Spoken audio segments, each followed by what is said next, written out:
Okay, everybody, welcome back to Holy Fire Defense. I have a special guest today, a very profound guest, someone that I wanted to meet and talk to, like I told Gary prior to this, not just because of YouTube, because it's just a blessing to be able to speak to someone that has the same vision as you do, they can see the things that you do that other people don't want to see. So when I came across Gary Wayne, uh, it was a blessing. My ears just perked up. I felt kindred spirit. He's a Christian contrarian. And I'm like that. I'm like the Bereans. I'm searching the scriptures daily to find out whether these things are so. So it blessed me. And to tell you guys, to be honestly, I'm just glad I'm meeting him and talking to him. And basically, this is for me, and I'm just sharing it with you guys. So, hey, Gary, God bless you. I'm glad you're here. Hey, I can't wait to talk to you more. Well, thank you for being patient and getting a hold of me. And thank you for inviting me to come on your show. And, I'll always love to get to new audiences. And to try and connect some dots for people and to provide information you're likely not going to go and get anywhere else. I mean, you should be able to, but it's likely you won't be able to. Yeah. Then that's the unfortunate part. But for people who aren't familiar with me, I'm not just a contrarian, but I'm a researcher as well. And it's my research that puts me in a contrarian position against a lot of the standard dogma, whether it's within Christianity or outside of Christianity. And that's because I want to verify everything for myself. And I don't trust what somebody says.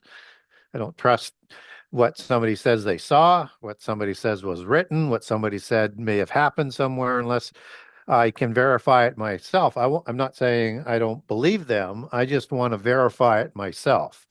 And before I start to say, okay, I can put my faith and my belief in because I can actually show some sort of evidence to provide that. So I'm going to talk about things that other people won't talk about or don't talk about, and know that I'll have sources for this. And if I speculating, I will say I'm speculating. And when I first started out on this about 10 years ago, I was surprised at how little was known out in the general sort of understanding, thinking that most Christians would probably know what I know and maybe more. Um, but I remember on one interview, this to sort of give people an idea about how some of the things I talk about kind of catch people off guard, is that one fellow said, I've been, interviewing you for about 45 minutes now, and I just want to say this. I have to say it. You look normal, you talk normal, but you say the craziest things. Um, and it is crazy, but it's verifiable, and that's the thing you want to remember. I knew that's where you're going. He's going to say something crazy like, "Oh yeah, okay. Yeah." The stuff the research you've done. In the first book, was it the first book you had to take out 350 pages? Yeah, that's the Genesis 6 conspiracy, book one, how secret societies and the descendants of giants plan to enslave humankind. So the whole title is going to sort of jump off at you as this is not a normal book, and I've got a seal on the book that has a dragon on it. Yeah. Because I was talking about House of Dragon before it became popular.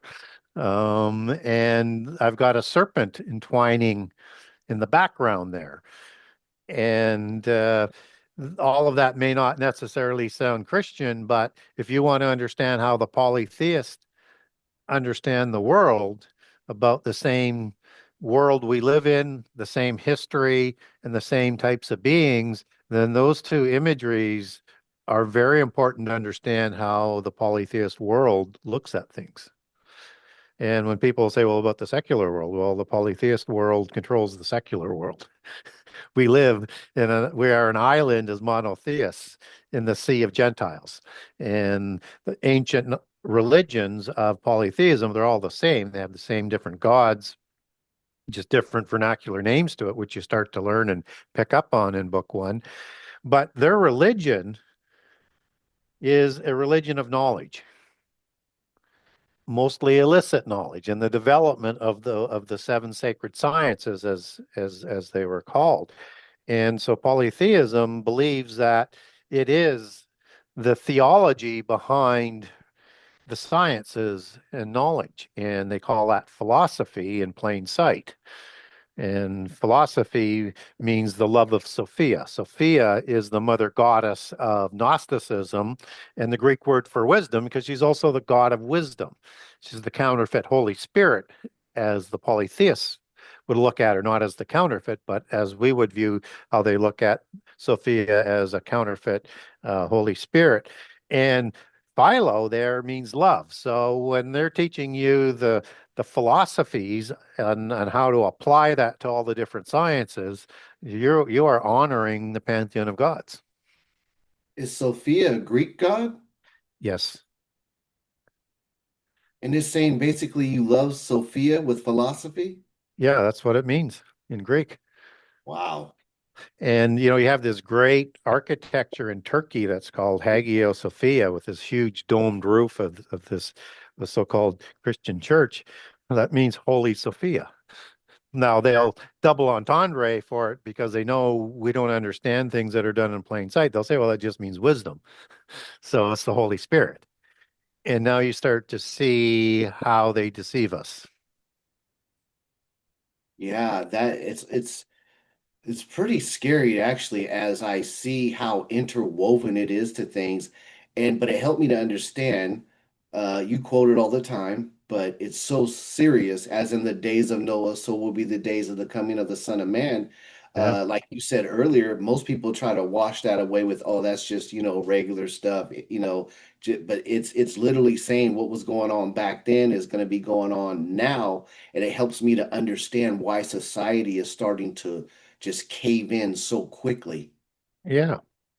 And they don't want you to go any deeper than that. And it's that soft deceptions that play a bigger role, and then they can lead you further away from the Bible and into the polytheist interpretive approach that's applied to the Bible. So understand some of the tactics that go in there. So Jesus didn't use the days of Noah without understanding the perfection of what he said because he is the word of God. He is the word of the whole Bible. He is the spirit of prophecy. So anything Jesus said is specifically used in a way to help you understand. So where might we find the days of Noah? And to have an understanding of what that sort of means. Well, you go back to Genesis 9 to verse 28 and 29, you're going to get the days of Noah, exact same words. And it's going to tell you that Noah lived 600 years before the flood and 350 years after the flood. So, what does that tell us? Is that the days can be used as a generation there, just as it is in Genesis 9, just as it is in numerous accounts in the New Testament, and that it follows the fig tree generation. So it's developing on the fig tree generation, and it's going to be like the days of Noah, two important allegories to understand who the fig tree is and the days of Noah if you want to understand the end time. Again, none of this is really connected or taught in churches, unfortunately. And so, what happened in the days of Noah? Well, a number of things happened in days of Noah. Was there violence? Yes, it was the violence of the giants who usurped control both before and after the flood and used this level of knowledge of war that was taught to them to create this violence. And so, what else was going on then in the days of Noah? We have the giants both before the flood and yes, again after the flood. And how do we know that? Because we get giants talked about after the flood. We're given a passage in Genesis 6, 1 through 4, as how they're created before the flood, but we don't have that smoking gun verse after the flood. Now, you can get there using New Testament prophecy of the days of Noah, and the crimes and everything that were associated with the days of Noah in Jude 1 and in 2 Peter 2 and 1 Peter 3 and other passages as is looping in the Sodom and Gomorrah story, which is the Luke addition onto the days of Noah, because it's going to be a destruction by fire in the end time. And Sodom was reigned over by giant kings and worshiped the Baalim council um, in the time of Abraham and in the time of Noah, because Noah lives 350 years after the flood. But you also have the gods that walked amongst us before and after the flood. And the easiest pantheon to use for Christians is the Canaanite pantheon, where I pulled Baal from. So in the Canaanite pantheon, you have a set of parent gods and a set of offspring gods. And if you want to understand prehistory and the Bible, you want to understand that the offspring gods will rule after the flood, and the parent gods rule before the flood. So the parent god in the Canaanite pantheon is El, E-L. That's also a Semitic word and a Hebrew word, because Hebrew comes out of the Semitic languages. So El is a word for an angel or a god, as it's used in the Old Testament Hebrew. And it can also be the God Most High when used in a superlative sense and using an uppercase. And so you can have God that can be Elohim, which is the plural in the upper sense as well. But it also can mean the tripartite nature of God, the Word, and the Holy Spirit as all three, because it's the plural. So you would have like the Ruach of the Elohim and the Yehovah of the Elohim, and then the Father is El Elyon, and Father is the term that Jesus used to talk about the God Most High, El Elyon, and Elyon is Most High. So those are important words to sort of, understand as we look at some of the terminology of who these gods and angels are in the Old Testament. And that El is the parent god, and his offspring consort or wife is a female god, as a goddess, and her name is Ashtaroth. So in Genesis 14, in the War of Giants, and elsewhere we're going to get Ashtaroth also used. But you have Karnaim Ashtaroth, which is basically the plural for horn there. Karen, Karanim. I am is the male plural. Ashtaroth. So it's a location at Mount Hermon that means it's the city of Ashtaroth of the two horns. She's a two-horned goddess, as a fertility goddess and a war goddess. And after the flood, Baal and Anat are going to be the two gods, part of the Baalim council. When you see the I am used in the Old Testament, that means plural of the Baals. So it's just the other important gods that are part of that sort of council. So if you want to understand prehistory, if you want to go over to Greek mythology, for example, understand that El's equivalent is Kronos or Uranus, two different names for the same god. And you have Gaia versus Ashtaroth as the female goddess. After the flood, it's Zeus, and Baal would be the equivalent there. And you can go over to the Egyptian pantheon, have Ra before and Osiris afterwards. And I won't give the concert for Osiris because we're on YouTube. You'll probably get taken down if I say her name. So we won't use that. But understand how to read both the Bible and secular and polytheist history. That's your dividing line. So we need to understand what was going on there and the level of knowledge that was passed on to, that somehow you could corrupt the whole earth and all flesh. That's the Hebrew word shakath, meaning to pervert, to pollute, to ruin, to decay, to destroy. So all the DNA of all the animals, all the humans, all the genomes of the plants were corrupted, not on the sea, but what was on the land. And all of a sudden now you're talking about, well, this is a level of technology we don't have before. And that technology you could apply to the building as well, because they built things we can't build even to this day, with sacred geometry, celestial alignments, earth ratios, sacred, and all sorts of other things that they do in the polytheist knowledge cult that we talked about. And they use that to honor their pantheon of the gods. And also, you have this technology that would be applied to the violence that Azazel taught all, according to the Book of Enoch, all the arts of war to the giants. And this is angelic technology that's being provided, kind of like how we're being wrapped up today because of we're likely in the days of Noah and the fig tree generation. And so this technology provided by Azazel is the leader of the Watchers, as he's understood as the destroyer god of the antediluvian or before the flood epoch. And he is the scapegoat for all of these sins. Even though there's other Satans, there's Satan and seven Satans in the hierarchy that is shown. The seven wandering stars, as we would know those seven Satans as the New Testament describes it to us. And again, just you can see we're being told about these things in the Bible. We're just not, it's not been explained to us why these references are there. And so the polytheists have a council of gods as well, just as what we would have in Psalms 82, but I don't want to get too far down on that track right now. So when we look at this Azazel character, that means in the Hebrew, as and azaz, strong and mighty, and El as in an angel. Typically, angelic names have an El at the end.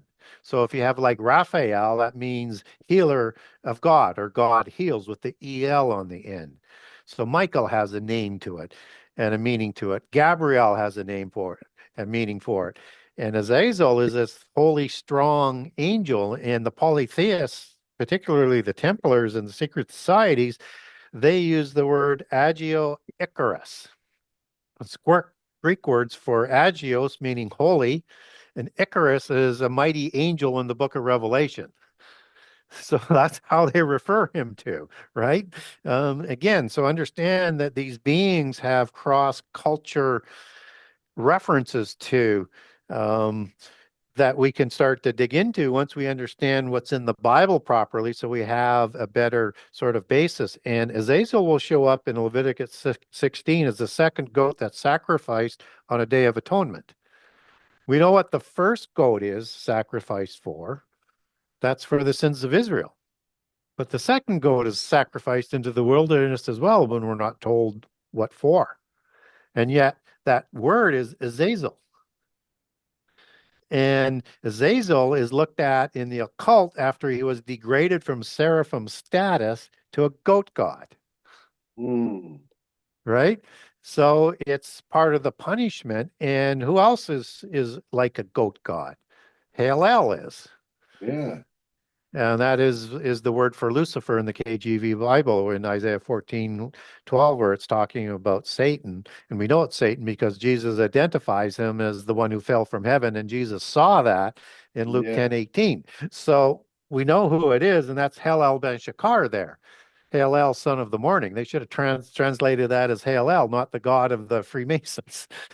Uh, Yes, yes, I heard you talking about that, that this light bearer, Lucifer, which is a Latin word, and yeah, that's what their God is. And I try to tell people that it's like, no, when you get up into that, like you said, the 33rd degree or stuff, you have to make, a vow or a covenant with that yeah, God. It's not yeah. like you said the guys at the bottom don't know much, but once you get up there, you're Once stepping you're at into first more. level of adept, you Yeah, learn the secrets or part of the secrets. And they learn more as they climb up, but it's designed to overturn every preconceived conclusion just at that first level, let alone else what they say they're going to reveal. So it's important to understand these types of things because the polytheist will say that Satan is the morning star, right? And so they'll even take it to the point where Satan is saying, or they'll say that Satan is the father of Jesus in polytheism. But it doesn't say in Isaiah 14:12 that Satan is the morning star, as it does say for Jesus in the New Testament in the book of Revelation. yes. What it says there is, Hail, El, son of the morning. Doesn't say he's the morning star, he's the son of the morning. And where they make that double entendre and connection is that Venus is the morning star. Okay. But Venus is only the morning star for 6 months of the year, then it's an evening star. So it's Mhm. not really the full a full-time morning star. And Venus is used in polytheism for a female goddess, not a male god. If anything, it's more representative of a connection to whatever Satan's consort might have been, which is another rabbit hole. But understand that morning star and son of the morning are two different terms. Um, it's a lot, and it's good that you talk about these things because people just overlook this or they don't know about it, or if you bring it to them, they just don't want to hear it. You brought up Ashtaroth. Wasn't Yep. that also King Og's main city? Yes, And Carnaeum, Ashtaroth. It would be the same city as he's said to have ruled over Ashtaroth. It's the Mhm. same city. And Edrei is the other city. And that's at Mount Hermon. Likely not his first city. So, what happens in Genesis 14? This is the story of the war of giants, of the giant kings of Mesopotamia warring with the giants of the covenant land. And King Og is going to come to rule there after the Raphaim are almost sort of wiped out. They're named as a tribe there of giants. Rapha is the more post-Diluvian term or after the flood term for giants. Nephilim is the one that everybody knows, but that's typically just used before the flood and only used twice after the flood in the same passage where it has the Anakim giants are the children, are the Anakim are the sons of giants. And so it says that twice, and that word giant there is Nephilim, but that's the embellished part of the report. So we get Anakim kings as giants in the accurate part of the report with the three kings of Hebron, formerly known as Kiriath Arba in the Bible. And Arba is the patriarch for the Anakim giants, as you learn in the book of Joshua. Rapha is the patriarch for the Raphaim giants that Og is equated with. So different tribes of giants, and there's many tribes of giants talked about in the Bible. And so when we look at Og, then also just back with the giant there. So what we're told in Deuteronomy 2 or lists a number of tribes of giants. The Anakim are like the Emim or the Zamzuzim or the Avim and other giants that are listed there. Kaljalhim is another one, and there's more. And that word there, giant, is Rapha, not Nephilim. So the Bible is not in contradiction there where it's calling Anakim Nephilim or Raphaim. They're both giants, but there's a distinction. Nephilim being likely before the flood in the first creations, and Raphaim as ones that show up after the flood, likely through a second incursion, from my perspective. And that uh, there's something that's different about these. So what's going on in the embellished part of the report is that the terrified scouts, the 10 terrified scouts, don't want to go in and fight these giants and people who are larger than the Israelites, like the Amalekites, like the Amorites, like the Canaanites. These are hybrid human giants. And this is all verified again in Deuteronomy 2 or Deuteronomy 1, I'm sorry, when Moses is recounting this story and what happened 40 years before as sort of context and preparedness to go back into the land of giants, as it's called in the Bible. Um, so it is designed to terrify the Israelites not to go in, which it does because people know about the Nephilim. So now you have a verification of the Nephilim that was before the flood in Genesis 6, because they compare themselves to be like ants and grasshoppers, insects, so to speak, before the giants. And that's because the giants before the flood seem to be taller, somewhere between 20 and 40 feet tall by most sort of data points, as I link up in the research, and under 20 feet in after the flood. So how do I get there with the dimensions after the flood? Well, we know Goliath is 6 cubits and a span, and he's king of Gath, just as Og is king of Ashtaroth, Edrei, and Ugarit, that we'll come back to. Um, So he's 6 cubits and a span. That's a royal cubit as a king. 18 is the standard, but Josephus clearly just gave us instructions from the time of Jesus that the giants were to be measured on a royal cubit. So we'll use 21 inches versus 18 inches. But we can do both. They're still giants. It's not going to make that big a difference. But Goliath is going to be now 11 feet 3 inches tall, and on the shortest, 9 feet 9 inches. And he's described as stout. All giants in the Old Testament are described as stout, not as chubby. That means strong, powerful. They were built like a WWF wrestler or a lineman, not as somebody who's overweight, because their height to width ratio, as Ogg's bed describes, is a 2-to-1 height to width ratio versus the average 3-to-1 of a human.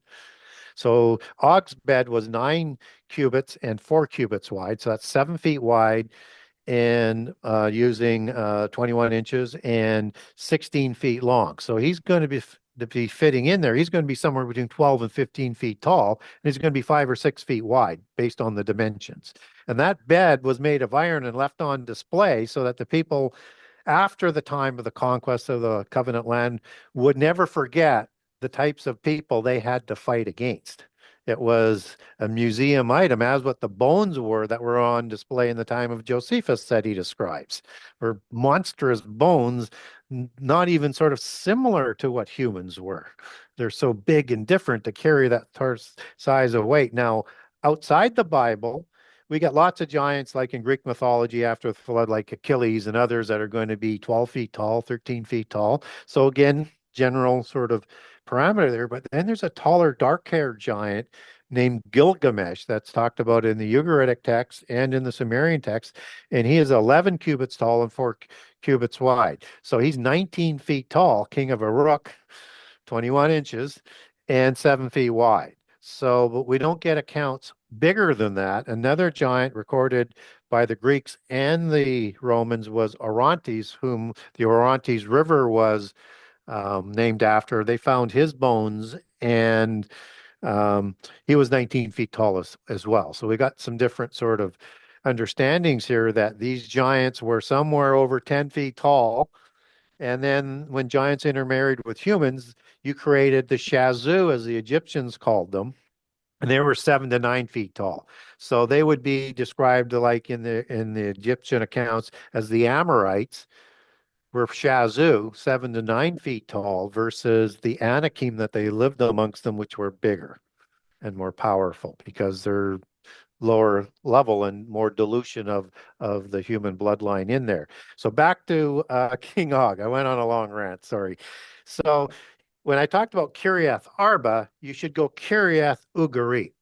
So the Ugarit texts are written in original Semitic. So in the vowelless Semitic, you have the same vowel as Hebrew. So when you get the tetragram of Yahweh, that's vowelless, right? So that's how the original Semitic and Hebrew was. And then you get the H's that are going to come in after the P's. You're going to have the vowels come in.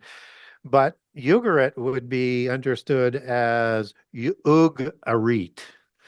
Now, arit is used in the Hebrew in Ezekiel 32 for the terrible ones that are in the sides of the pit prison for doing terrible things to humankind, and they're called the mighty ones, the Gibborim used to describe giants, as in Genesis 6:4. And so the plural is eritim. So a terrible one would be like Nebuchadnezzar, who it's also in that interesting sort of dual bipartite prophecy, and he's called the terrible of nations. And he's talking, and there's talked about in amongst the conversation between Pharaoh Necho, not named there, but by the time frame it would be Pharaoh Necho. And Necho is talking to all of these disembodied spirits of the giants in the pit prison. Right? Okay. Um, so understand that Ug is how you would pronounce Og originally. And it's spelled O-U-G as we get it transliterated in English, but its source word for round, as in wide, and stout-like, is UWG for Ug. So the W is not part of the the OWG. We don't get that in English. We just get OG. So drop the W and the UWG for round as its source word, and you have Og, the terrible one. And Kiriath is in Kiriath Arba, for the patriarch or the city of Arba there of the Anakim would be the city of Ugarit. So he moves sometime after from his home city to Mount Hermon to reign over where the Raphaim used to. Why? Because Og is the last of the Raphaim, the last of the post-Diluvian Raphaim. And he's going to go back to the territory and the nation that they staked out for themselves in Bashan at the foot of Mount Hermon, where the oath was taken, Haram Anathema, to create the original giants, likely before the flood with the parent gods, and then again with the offspring gods. And what's also interesting about the Ugaritic text, where the Baalim council reigns, they create the Raphaim after the flood. That's what I wanted to ask you, Gary. You talked about the dead spirits. Now, when I was reading the Yep. Ugaritic text, Yeah. okay, they refer to them as their dead ancestors, but at one point they were Yeah. worshiping them, having Yeah. feasts with them. And I wanted to ask you about Daniel, the man of the Rephaim. They Yep. call it the Rapauni or whatever, but the Rephaim. Yep. Could you talk about that a little bit? Yeah, so when we look at RPM as the original Semitic for our Raphaim there, um, this is a group of giants that are going to be created from a specific giant. I mean, a specific god. And in this case, going to be created from Baal. And Baal has several different names. We get some of them biblically, but in the secular part you see that word as well. It'll be ADAD or HADAD, just how you want to pronounce. It's the same word. So Hadad is one of the names of Baal. And there's another one that's used in polytheism that's spelt a little bit different than Raphael, but almost identical, but slightly different. And that's the name that is passed on to name the tribe eponymously after Baal. And so when we look at these Raphaim, Rapha, Ra, can't get the word out today, Raphaim tribes, Rapha is the singular. And in the Hebrew, it's number 7499 in the Strong's Concordance for the Hebrew word that means to heal, as in Raphael, as we talked about earlier, healer of God or God heals. And in the Ugaritic text, this Danala and the other RPMs or the Rapius or the Rapiums without the H, because again, that's an evolution into the Hebrew versus the Semitic. Nephilim would be NPL in the original Semitic without the vowels and no H there as it comes down. So a lot of people say the pure version shouldn't be Nephilim, should be Nepilim, just arguing semantics of Yeah. evolution of the language, right? So, but they're accurate on that, but it's just the evolution of the language. But these Rephaim rulers and kings and giants, they could heal themselves and they could heal others.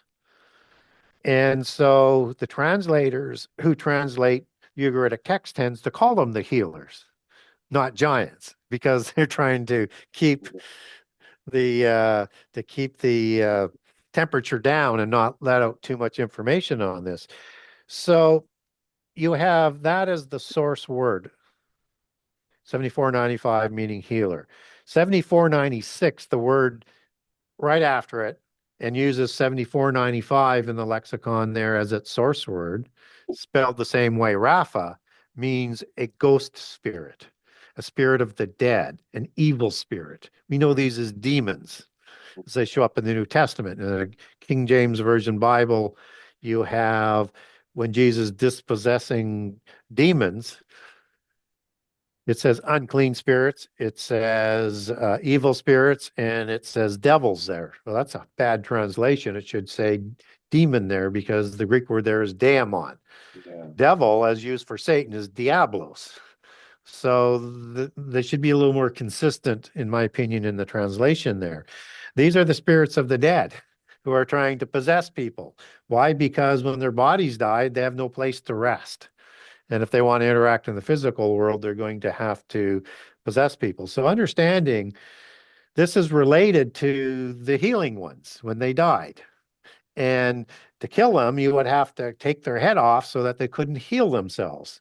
Well, if that sounds familiar, that's what David does to King Yeah. Og, because he kills him with a stone, but then takes the sword and makes sure that he's dead, and then he waves the head to both sides so they know, and it just creates fear in the Philistines because they know he's just slain one of their great giant heroes. One of. Notice I said that. There's many more of them there.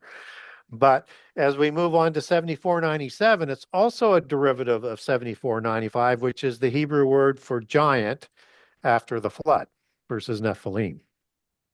And the derivative words carry some of the meaning forward. But there's a distinction in the words because you have a giant that has the immortal spirit.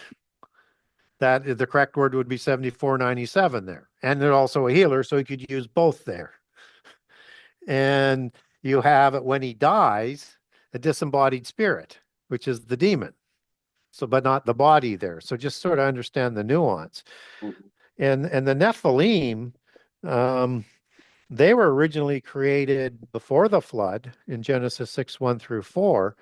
Nephil being the singular, I am being the male plural again,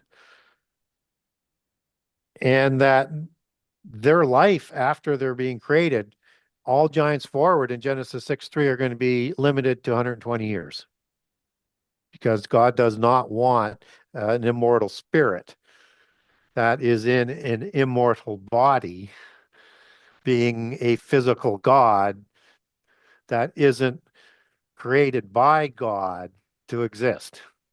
So he's going to ensure that from that point on, they're going to have a shorter lifespan as We well know as that's humans. we know that's applying to the giants more than the humans because many humans live way over 120 years after that, right? Not they did, but it's sort of this progression. So as you get Noah surviving, he lives 950 years. So he lives 350 years after the flood. But by the time you get to Abraham, he's down to 120 years. Wow. So all types of humans and hybrid humans, for lack of a better term, are going to follow the same rules in the physical world in terms of that lifespan. Now, the occult is always going to try and extend that life period if they can, but Yeah, like you brought up about, was it I want to ask you two questions so that way I can get it in. When you talked about the email or whatever you got from Hillary Clinton's side, they're trying to find the burial chamber or the yeah, resurrection chamber of Gilgamesh. And I'm like, I've read the Epic of Gilgamesh plenty of times, and then I hear somebody in our time saying that. That yeah. blew me away. Yeah, it's absolutely extraordinary when you talk about how do we know there was some technology that's unexplained, and this is after the flood. And people will say, well, no, I think Gilgamesh was before the flood. Well, it's not uncommon to have a giant after the flood named after a giant that lived before the flood. So when you see Gilgamesh in the Enoch Book of Giants, that's before the flood. But Gilgamesh after the flood is going to be the offspring of King Lugubanda of Uruk, a male, and a fertility bull goddess, Nin and Nin Sun, depending on how it's transliterated. And that's sixth generation after the flood. And don't confuse Nimrod with Gilgamesh, even though they're depicted the same way. I'm going to throw this in there too with you while you're answering that. I wanted to ask you about that too. Uh, the descendants of Ham, when I did my research, Nimrod's a descendant, the Canaanites are descendants, and the Philistines are descendants, and they all have giants. And then I don't know about Nimrod. I've heard you Yeah, talk about this, but he said he began to yeah, become a mighty one, a Gibberim. So that's yep, just weird right there. Like what's going on with that, you know? yeah. So So but just to finish with that remark that we were talking about in terms of the resurrection chamber of Gilgamesh, that's because I have it right here. okay. I always Okay. keep it handy in case it comes up. So it's the FOIA number F-2019-02110. This side of the page shows you the page that I copied it down, then I cleaned it up and made a cleaner copy with the links on it. And it's from a person named Dinetra de Senegar of the Hillary Clinton office, and it says requesting the documents pertaining to the resurrection chamber of Gilgamesh, the location of his body, and the location of buried Nephilim.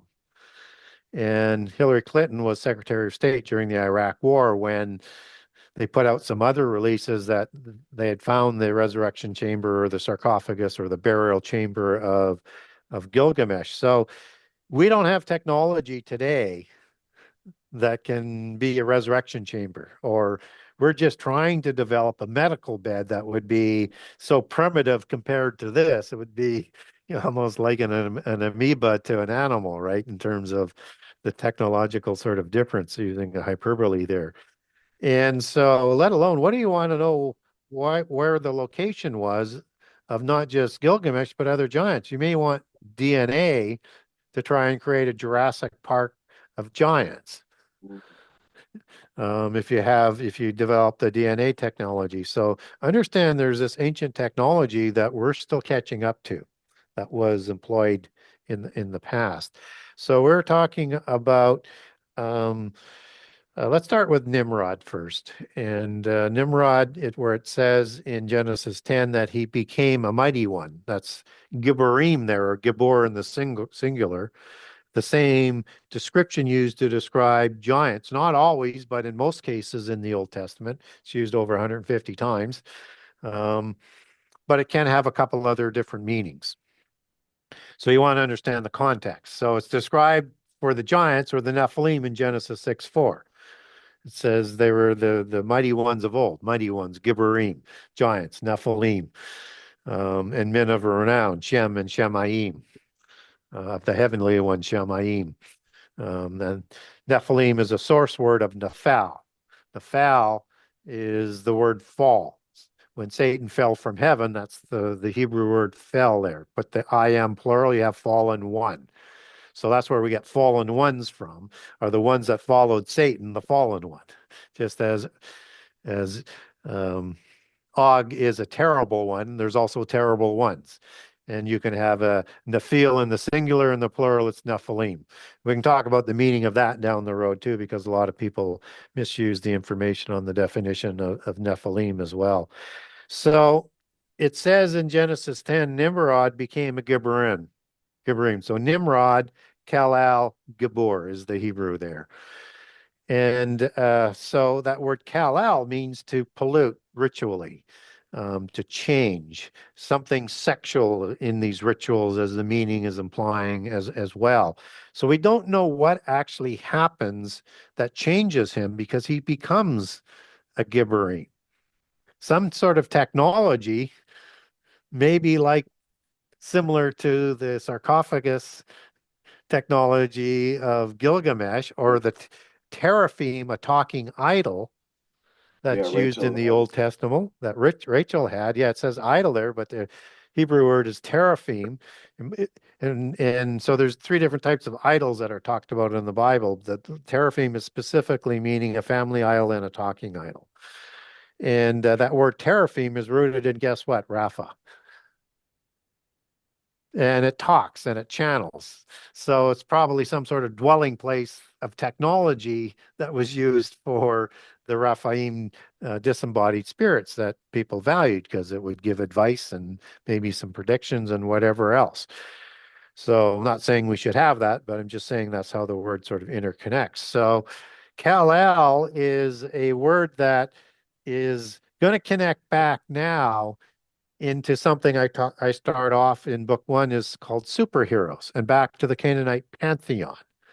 So understand that they use their prehistory to create entertainment all over the place, left, right, and center, to put their history, their belief system, and their genealogies into. So you have Clark Kent, who his name is Kal-El, and his father is Jor-El of the house of El. El, as in as in an Angel. angel or a god.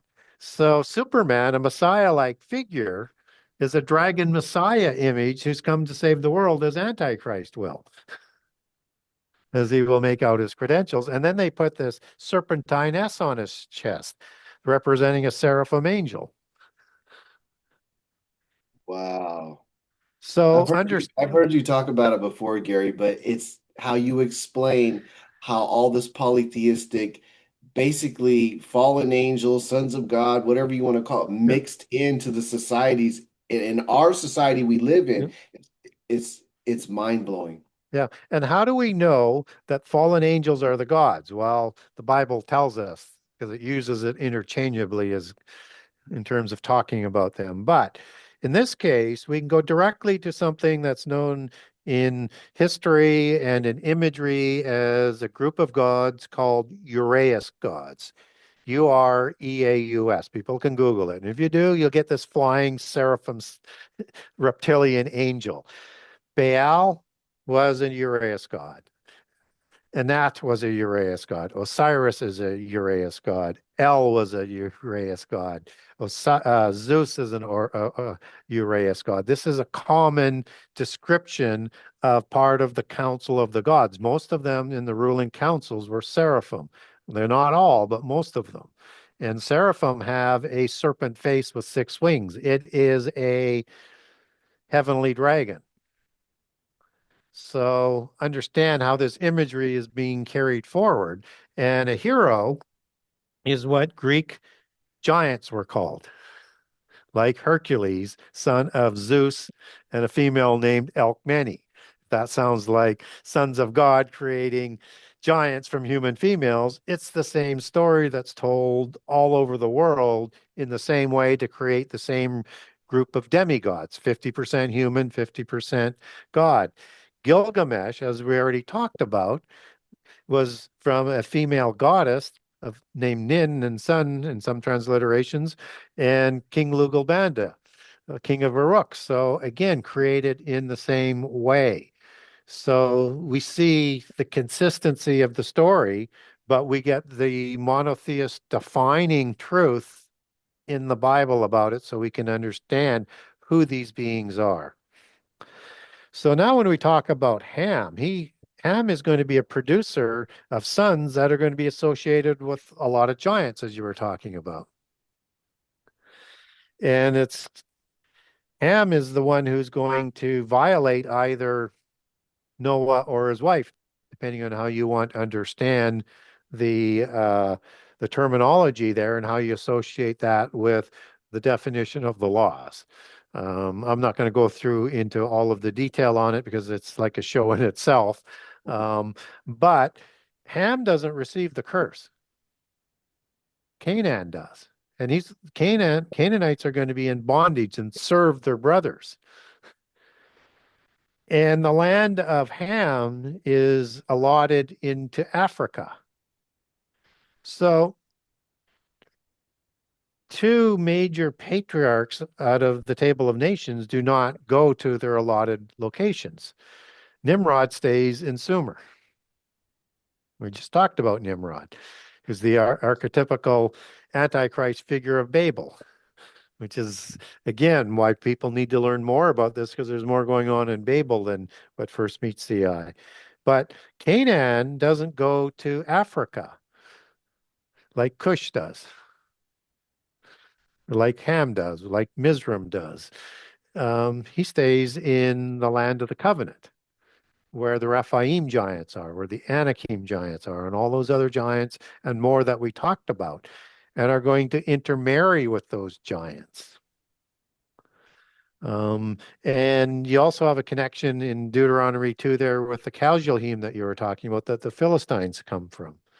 The Philistines originally start off in the covenant land, migrate to Africa, and then migrate to Crete. While they're in Crete, they're going to intermarry with dark-haired giants. We're going to come to learn of them as the Casualhem, from whom the Philistines come from, as these hybrids that move back as part of that Shazoo, that 7 to 9 feet, versus Casualhem, which would be full-size giants. But other people that come back with them as giants as well are the Cherethim or Cherethites and the Pelethites.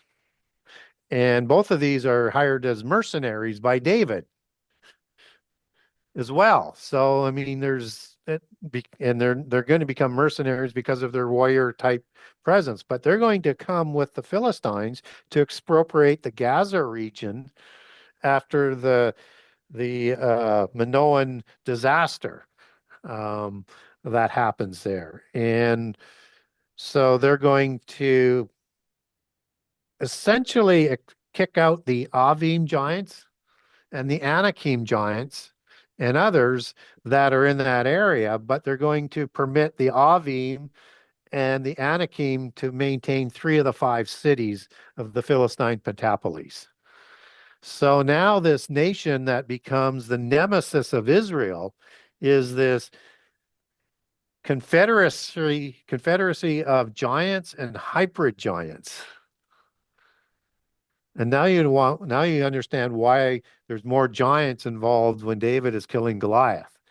You know, Goliath had four other brothers.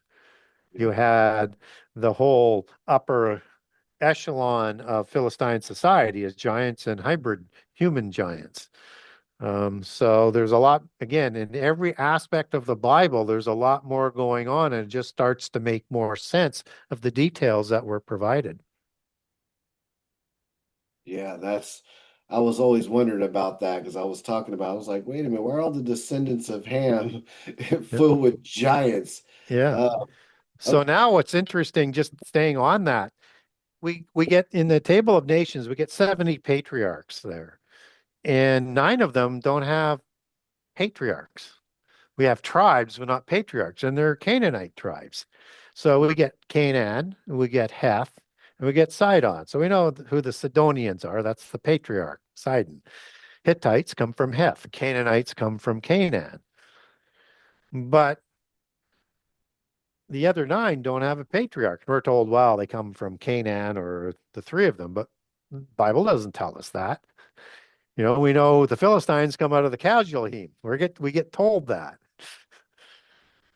but we don't get told that from the Canaan or his two sons. Well, we do, and I make a case for this in terms of what Canaan does in terms of the curse. He's going to supply his daughters to the original giants after the flood, while they're still at Babel, likely to create the giants in the second incursion.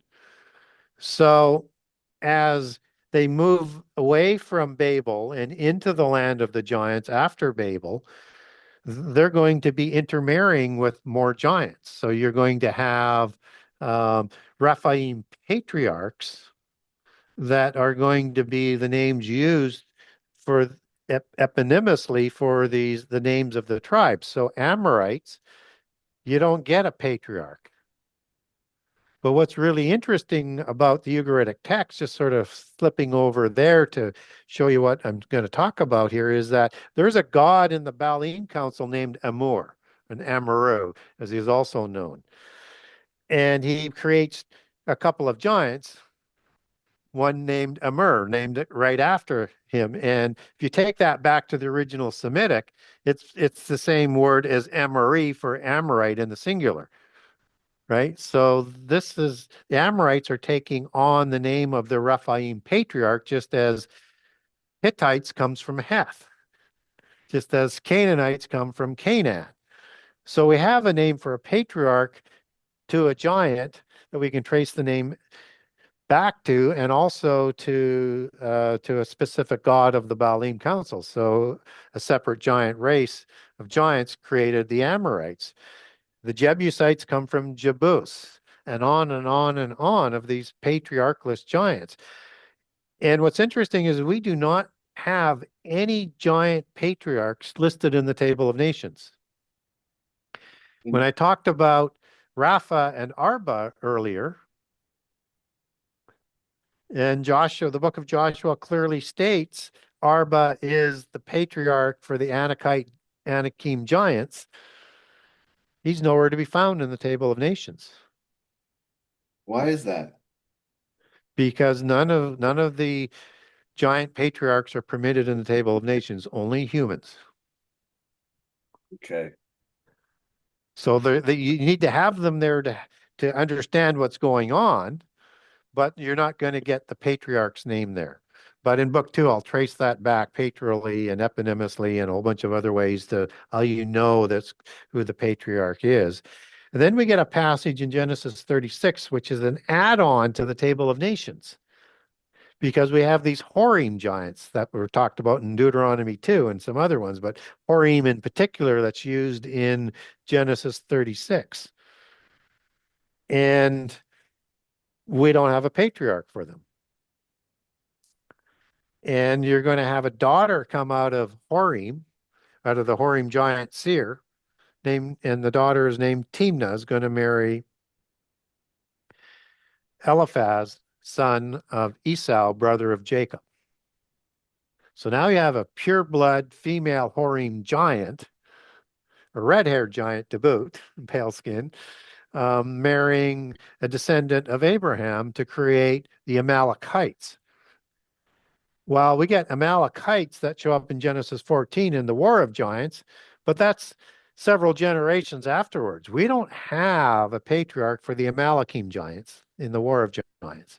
But this is creating a new dynasty, as they do with female giants, with the Royals, to start a new dynasty. It's their tradition. And you're going to have these Amalekite hybrids. Shazu, as I called them earlier, that the Egyptians could be Amau or Shamau, as might be more used in that region other than Egypt for these hybrids, which are 7 to 9 feet tall. These are the peoples that are taller than the Israelites, but not as big as the Anakim giants that are being talked about in Numbers 13 and in Deuteronomy 1. So again, now we're starting to see how the details unfold and the explanations that are there in the Bible to help us understand these things. So what happens with Amalek, who is named after the Amalekim giants, he's going to move to Petra to live with Timnah amongst the Amalekim giants. That's their home. Wow. And then you're also going to have Esau marry Oholibamah, another Horim, probably where the Horites, again, versus the Horim, using the I am as a Nephilim or Raphaim, as that majestic pure blood from the offspring of a human female and a god or an angel versus a more diluted line. And a lot of people, came on the scene, everybody said, well, if they're an ite, they have to be a giant, like the Amorites. Well, they're a smaller giant. But if you're saying every tribe that has an ite name is a giant, well, what are you saying about Israelite then? As Israelites, how can they be giants? We know their genealogy and we know they're not giants. But it's that I am ancient international suffix that's used to describe this royal bloodline that goes back to the Council of the Gods. You know what, Gary?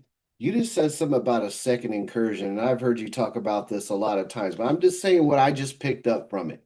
So I'm not saying I know this, or I'm just saying it's what I just picked up. You described giants, and you talked about before the flood, could be 20, 40 feet Yep. tall. You're talking about after the flood, they seem to be downgraded. They were like, Yeah. 10 feet, like Goliath, or Yep. 12 feet, whatever. And then when you said the second incursion, what popped in my mind was that maybe the second incursion wasn't from the Ben Hal Elohim, wasn't from the sons of God. Maybe somehow the second incursion was there was some type of Nephilim giant around, and that Nephilim giant started Yeah. procreating and creating these little smaller giants. Yeah, it's always a possibility because there's a distinction. And can you get biblically to giants surviving the flood? Yes, you can, but you have to be a little bit sort of legalistic. So in Genesis 6 and Genesis 7, you have the information coming to us that God was going to bring the flood to destroy everything he created. Well, he didn't create the giants. It's the fallen angels that created the giants, the sons of God. So you can make a case that somehow, some way, that's the legal way of how giants might survive the flood. That somehow, some way, fallen angels help them to survive. And God permits that because he lets everything play out through free will. And he knew this even before he created the angels. He knew this before he did creation because he's Alpha and the Omega. So he knows how everything's going to play out. So, yes, you could have giants that would survive the flood, except that we're not getting records of these giants that are coming from giants that survived the flood, and they're smaller. So we don't know why they're smaller because, again, we're not provided that information as well. But the pattern seems to be is that when God restricts things, he further restricts things. So when the original giants were created and thus the reason for the flood, and it's of course the giant creation story is the preamble and the context for the flood story in Genesis 6. That gives us the explanation. Um, God restricts something with the giants once they've been created. They're no longer going to have mortal flesh. And they easily populated the earth. They had massive harems. They were in mass numbers. And they were able to take over the world, very, very fast. Well, there's a fertility issue with these giants after the flood, and they're smaller.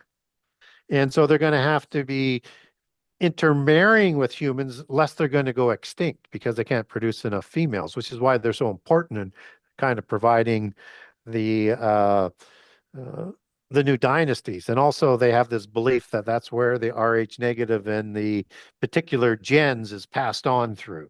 That and it would be the gens that would produce the blood type. Um, so we've got that understanding as it comes out with this fertility issue in the word erit and eritim for the terrible ones that we talked about earlier. They have a fertility issue. It says it twice in the definition. And there's a complete lack of females. I mean, not many female giants are mentioned. I mean, most people, until they've listened to me, they don't even know of any until I provide them two in Genesis 36. And both started uh, royal bloodlines, new dynasties with the descendant as an Eliphaz of Esau, who lost his birthright, his blessings, and the Messianic inheritance. And who is there to wait in ambush for Israel coming out of Exodus to wipe them from the face of the earth? The Amalekites. Because if they did, by Old Testament law, they would inherit the birthright, the blessing, and the Messianic promise. Gary, when you break this stuff down, it's the Bible is like Tetris or something. It's all in these levels, and nothing could happen without this happening. It's almost like mathematical. It's like everything God does, it all has to line up with this and just Yep. like what you just now said. And if you don't really get into the Bible and really read it, you don't understand that. But it's a formula to this. And I believe it Yeah. starts in Genesis all the way up through Revelation, that like you talked about, Christ is the spirit of prophecy. It's Yep. all interlinked, and there's certain things, even though there's evil, even though we have fallen Yep. ones, there's certain levels you cannot violate those. You have to go on God's terms, like you said about the Yes. serpent coming in with Eve and stuff. There's got to be some type of twist to it, but you can't Yep. violate those bounds. Yes. It is the most preternatural book ever written, and it's written in perfection. You only get contradictions when you try and change what it says or don't accept what it says. Then that's when you start to run into some issues. And so when we look at that word Nephilim, I want to make sure I get this in on the show. A lot of people will go to Christians and say, well, it doesn't necessarily mean a giant. It can mean a bully, or it can mean a tyrant, or it can mean a woodcutter. And that is correct. Those are the different meanings for the word, but it doesn't mean it's not talking about the same people. Those are all descriptions of the giants. So Nephil in the single is a giant. Nephilim is the plural for multiple giants or a tribe of giants. Okay, those are pretty easy. So let us go to the word bully first. Bully etymologically doesn't come from an animal bull. It comes from a higher being. So I talked about Nin as being a fertility bull goddess. I talked about the two horns of Ashtaroth. It's part of the bull cult and sun disk polytheist religion. That's the same religion all around the world in polytheism. They use the same terminologies all around the world in polytheism as well.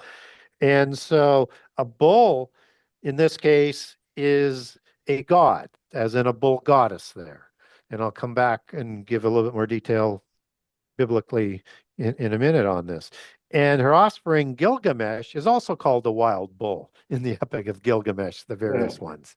So you have a god as a bull and a giant as a bull. In the Ugaritic text, to show the standard here, the gods of the Ugaritic texts, Mount Saphon, by the way, which isn't by Tyr, as seculars will tell you, it's Mount Hermon, the mountain of the north. That north, as Mount Hermon is called biblically, is the Hebrew root Saphon, which they name as Mount Saphon by Tyr, but it's the mountain of the north, Mount Hermon, where Baal comes through the gate of Hades to rule over his physical world from where he lives in his interdimensional Sheol or Hades place. So Gary, I just wanted to stop you. You are literally answering questions that I wanted to ask you without even knowing I was going to ask you because I really wanted to know these things. So let me just add it in there while you're going because you're already on it. Where does this bull worship come from? Because I see the Sumerians with their yeah. bull horns on their headdresses. I see Inky with the bull horns. So where does this come from? Because it seems to like rule the ancient world. Yeah, so I mean, bull is part of the sun disk imagery, and they go together. So a lot of times you'll see like these two horns or something that wraps around the sun disk. Typically, the sun disk is used for the seraphim angels, and the bull is more for the cherubim angels, um, where you have the ox or the bull face. You also have a lion's head, a human's head, and an eagle's head as part of the imagery. And they would take one of those faces when they took a physical form.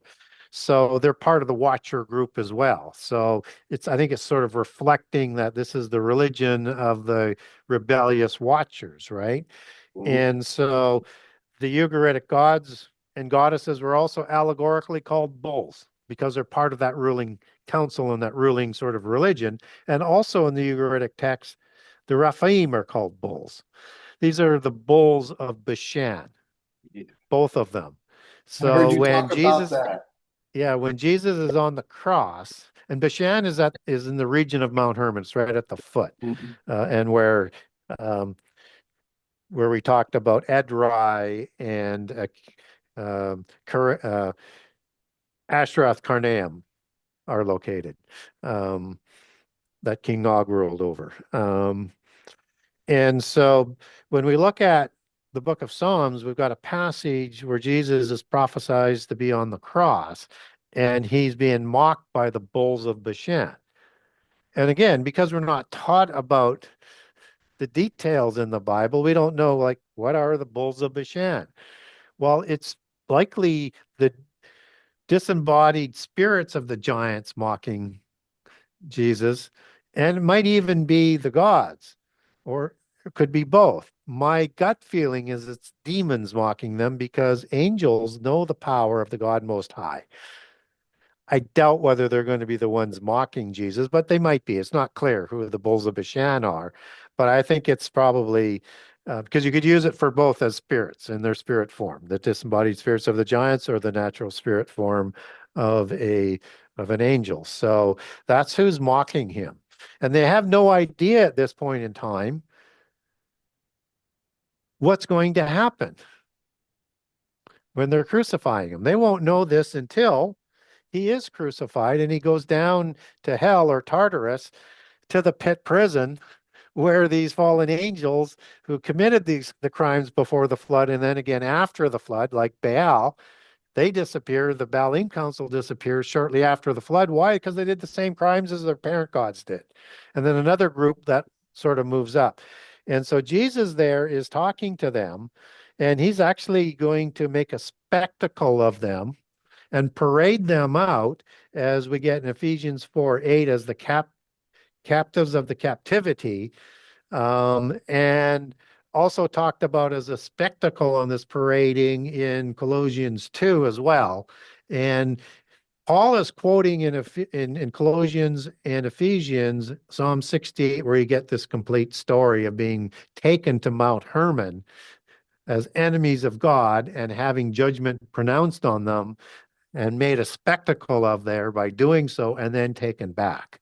So again, that's how deep the Bible goes in its perfection if you allow it to explain things as to who he is speaking through. And these are the ones that did the crimes in the time of Noah, just as Jude 1 talks about and 2 Peter 2 talks about.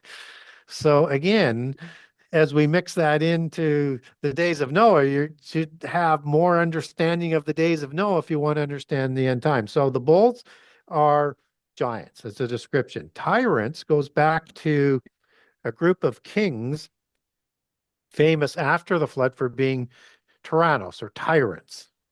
These are the Gyges king, Giggyes,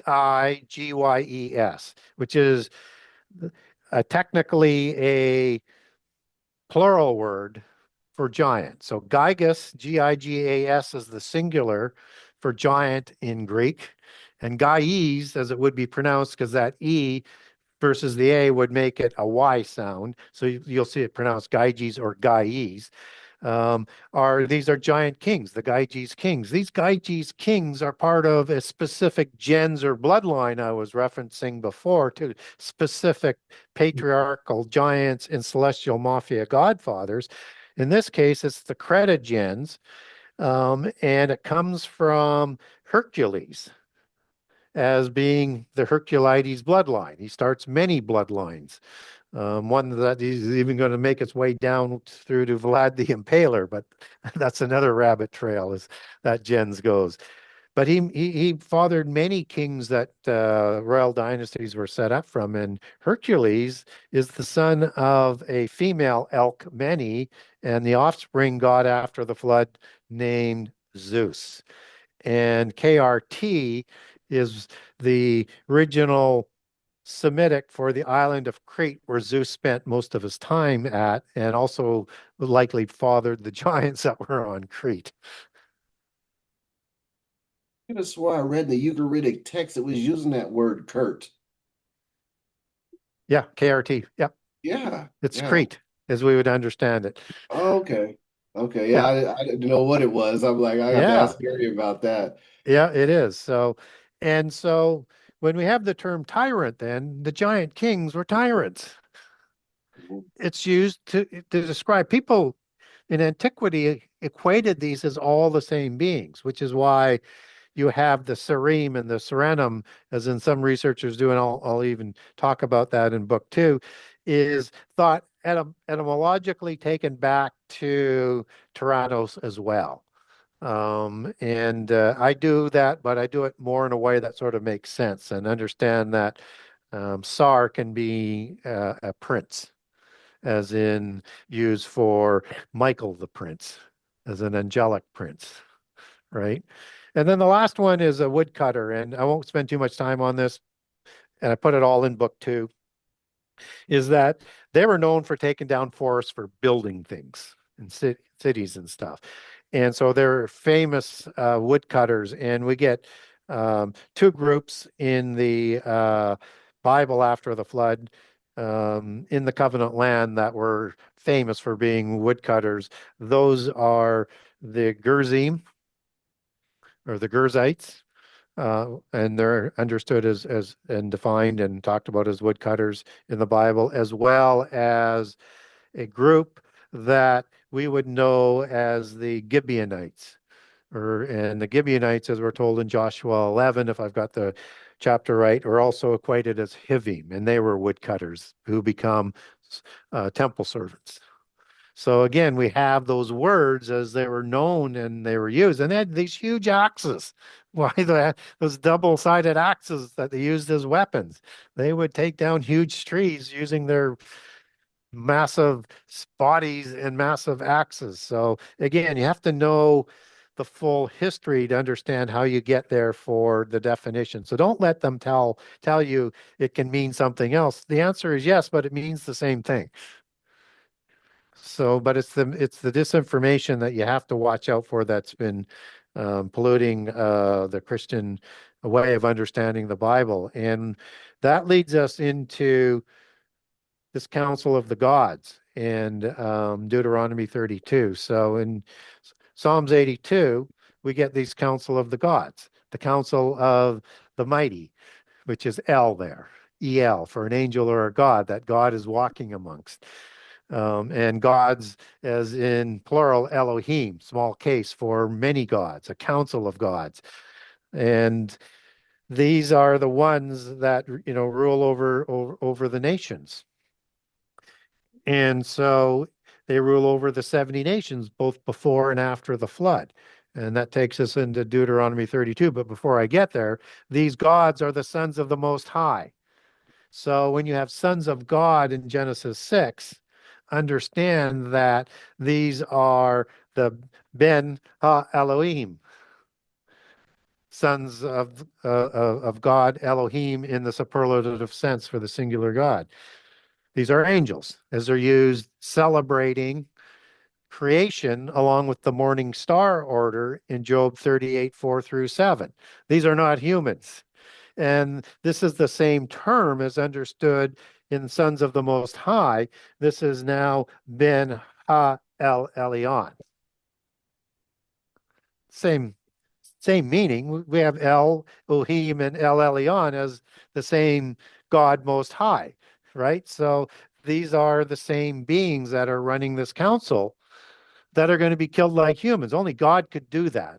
Immortals can't be killed. So whatever the lake of fire is that does to them, we don't know, but it could kill them, or it's going to be like they're dead or as good as dead. And again, not real clear on how to understand that, but they're there forever. So I think it's more they're like they're dead. They're never coming out, and they're going to be punished. So as we understand those terms, now we can start to understand Deuteronomy 32:8, where it talks about these 70 nations ruled over by the sons of Israel, which sounds kind of weird because Israel wasn't a nation even in the times of the 70 nations in Genesis 10. So is this a contradiction? The answer is no. And I'll get there on how we know that. It's actually, again, one of these interesting prophecies like Isaiah 14 and Ezekiel 32 and others. It's what I call a particular type of barpartite prophecy where you have interesting, important information about prehistory to help us understand the world. It's a prophet for the time of the prophet, and it also has end time fulfillment in certain pieces of it.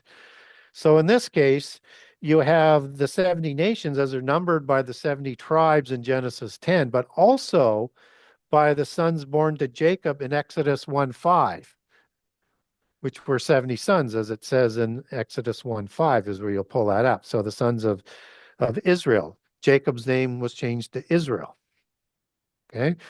And Adam, as it's used there, is also fathering 70 nations before the flood that the parent gods ruled over.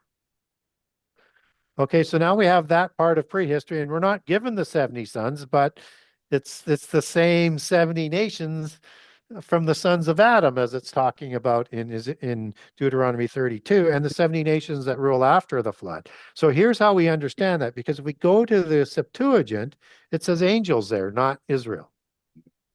If we go to the Aramaic translations of the Bible, let's say sons of God, as you have in Job 1:6 to 134 and Genesis 6 for the angels, and the same term for used in Psalms 82, just El Elyon there. So how should it be translated? Israel or angels or sons of God? Well, in the latter two, they're the same. These are fallen angels, though, in terms of the council of the gods. So that name that Jacob receives, he receives this after wrestling God. People think it means wrestling of God, which it becomes known for and defined for as you take that into the Hebrew. But it also has two source words, El, as in El, as in a god or an angel or the God Most High, and Sarah, meaning a prince or a ruler. So now you have in that Hebrew, you have Ben, Ha, which you kind of insert as the, and then you have Sarah, which you could use as Ben. In the English, it would be sons of the Prince of God or the princes of God, as in Sar as in angel for prince as in Michael. Or you could translate it as sons of the ruling God Most High. I prefer the latter because it's just simpler and more direct, but either works if you understand the language of these terms in the Bible. So the Septuagint is not in contradiction there with the Masoretic text, nor is the Aramaic. It's just how you understand the meaning of the word Israel from its two compounded words that became a name for Israel, but it was actually a title, meaning of, now you have Israel be called the sons of God in the Old Testament, right? Because that's the title, but it could also mean the sons of the ruling God as well. But there, when they will inherit the 70 nations as the end time part of the prophecy when the millennium starts to number the nations. Wow. Yeah, that's going deep. But that's what I'm talking about with the scriptures. And you've done a good job at this. I mean, the research is I know things, but I'm telling you, I'll humble myself, right? I do not know that much research. You've put in the work for all these 30 plus years and 40 years. It's just amazing what you've dug up and found. And I just wanted to share something with you that I never knew that giants meant Nephilim. I never knew that. I had picked up a work. I've heard you talk Yep. about this guy Yep. before, Zachariah Sitchin, and I was reading the 12th planet, and that's how I found out that that word giants meant Nephilim, and that was Yeah. in 1998. But I didn't like all the references that they're all aliens and came from Yeah. Nibiru and all this stuff. And then I heard you talking about him, and I didn't even know this, even though I read his book all that time ago, that he was a Freemason. Yeah. And a Gnostic. So what agenda did he have? It certainly wasn't to the truth of the Bible. His allegiance was for whatever agenda he was running. And there's a lot of people who disagree with a lot of his, direct translations from the cuneiform tablets. And so he uses like Nibiru as this planet, right? Mhm. And he's kind of manipulated that word, but that's the MO. So the Earth is not Nibiru in Sumerian, it's Nibru-ki. And Nibiru is associated with Nibru-ki for the Earth. Earth is the physical world that we live in. Ki is Earth. And then um, and Nibiru is part of the Earth. Um, and Nibiru as a separate word means a crossing or a bridge. And Nibiru in the Sumerian text is the home of the gods where they rule from. It's not another planet. It's an interdimensional location. It is in I always put the two words together, Sheol or Hades, Greek or Hebrew. Um, the other world, whatever you want to call it, that's called in all polytheist cultures and religions around the world where the home of their gods are. It's in the same interdimensional locations as Nibiru is. And so this is understood as well from a biblical perspective of where Jesus goes into to where the pit prison is. It's in the earth, but in another dimension where the dead are, not the physical earth, right? It's a different location.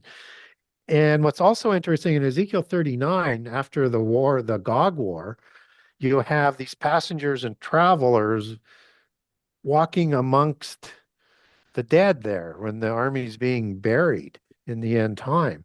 And that word traveler or passenger is the Hebrew word abar, meaning to cross over, as in a bridge, and is used in association in other passages like in the book of Job and elsewhere is for the dead. So Wow. these Yeah. Crossover. Yeah. They've Okay. crossed over from the other dimension who are walking amongst these dead, and they're mighty ones who are the dead. These are ancient descendants or survivors or recreations of giants to a certain extent who are amongst these dead that are being buried in the Gog war of Ezekiel 38 and 39. And Gog, we don't have a biblical source for that word. It's a foreign word that's used in Ezekiel 38, 38, 39. Magog is in the Bible as in a descendant of Japheth, likely had his name changed to that to represent who he went to live amongst. But it says in Ezekiel 38, Gog of Magog, chief prince of Meshech for that war. So who is Gog? Well, we're told as you take that back to defining, it's this end time world antichrist type figure that is killed, right?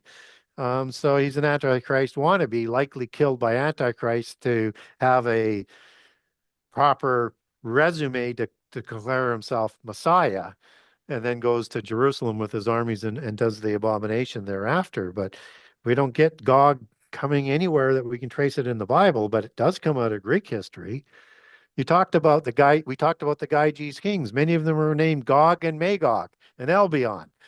Well, who are these names? These are names that come from the antediluvian epoch before the flood.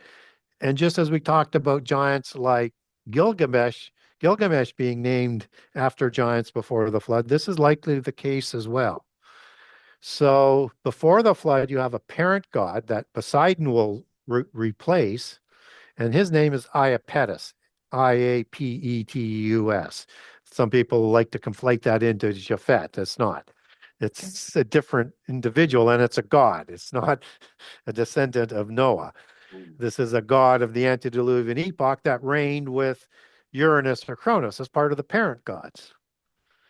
And through Clymene versus Clyto that Poseidon reproduces with to create the 12 demigod kings of Atlantis. But Poseidon likely inherits the mythos of Iapetus because he replaces them after the flood. That's common again. But just let me finish here and I'll let you in because I'm coming to an end on it. Iapetus creates through Clymene Magog, Gog, and Albion as the most famous giants. He creates other ones as well. So all of a sudden now we have this giant antichrist name for a dragon messiah that's a rival to antichrist in the end time. There's going to be multiple antichrists, so we want to be careful not trying to get ahead of naming the antichrist. So we're going to have many, as Jesus told us. Oh, I just wanted to ask you, you mentioned mythos a lot. What is the Yep. definition of that? Well, we know what a myth is, right? Mhm. And it's this ancient sort of story that holds history, but probably also has maybe a narrative in it to be more easily remembered. And so you have to understand how to decode that out of it. But there's history within the myth. And the trick is to discern what that is. So you need to be adept of polytheism with hermeneutics to be able to do that in terms of, but anyways, when we talk about, what was the question again? I was I just forgot. asking about mythos because I hear you mention Mythos. it The a lot. definition of mythos is a myth that continues through generations and doesn't stop. So it's based in the myth, but it just continues to have its own life that's unexplained. Why? Because it has history that's in it. And so it's called a mythos. I just wanted you to clarify that because a lot of people will hear the word mythos or myth and they automatically think it's just a story. It's not Yeah. real. It's just a Yeah. fable. And that's why I wanted you to define it because when I looked up the definition before, I'm like, this sounds totally different than the narrative that people say a myth is. Yeah. It Hmm. is. Yeah.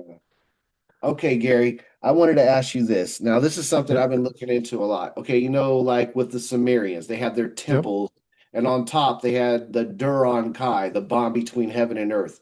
So my question is, why did all the ancient people worship they're gods on mountains. Like, what is the connection? Is this a bond Yeah. between heaven and earth? What is it? Well, and on fake mountains too, like Yeah. monuments, like pyramids or Yeah, ziggurats or ziggurats. towers. Yeah. Yeah, they're representing a mountain. So in polytheism, there's holy mountains. And typically you have seven holy mountains and maybe eight. Um, I think might be more like eight, with Mount Hermon being the eighth. But these are where the gods rule from. So the council of the gods would be located at Mount Hermon. And then the seven Satans, the seven wandering stars, would have seven other mountains for themselves as the world is split up into tens. And if the sevens and tens ring a bell, you get those numbers Yeah. coming out of Enoch, right? The Mhm. chiefs of tens. Oh, these are the Satans. And so they would have a holy mountain that's somewhere else in the world. So Mount Olympus might be one of those mountains. Um, I'm trying to remember the great mountain in the Himalayas might be another mountain. But look for like seven around the world as the organizational structure for these seven Satans to operate as the world was split into tens.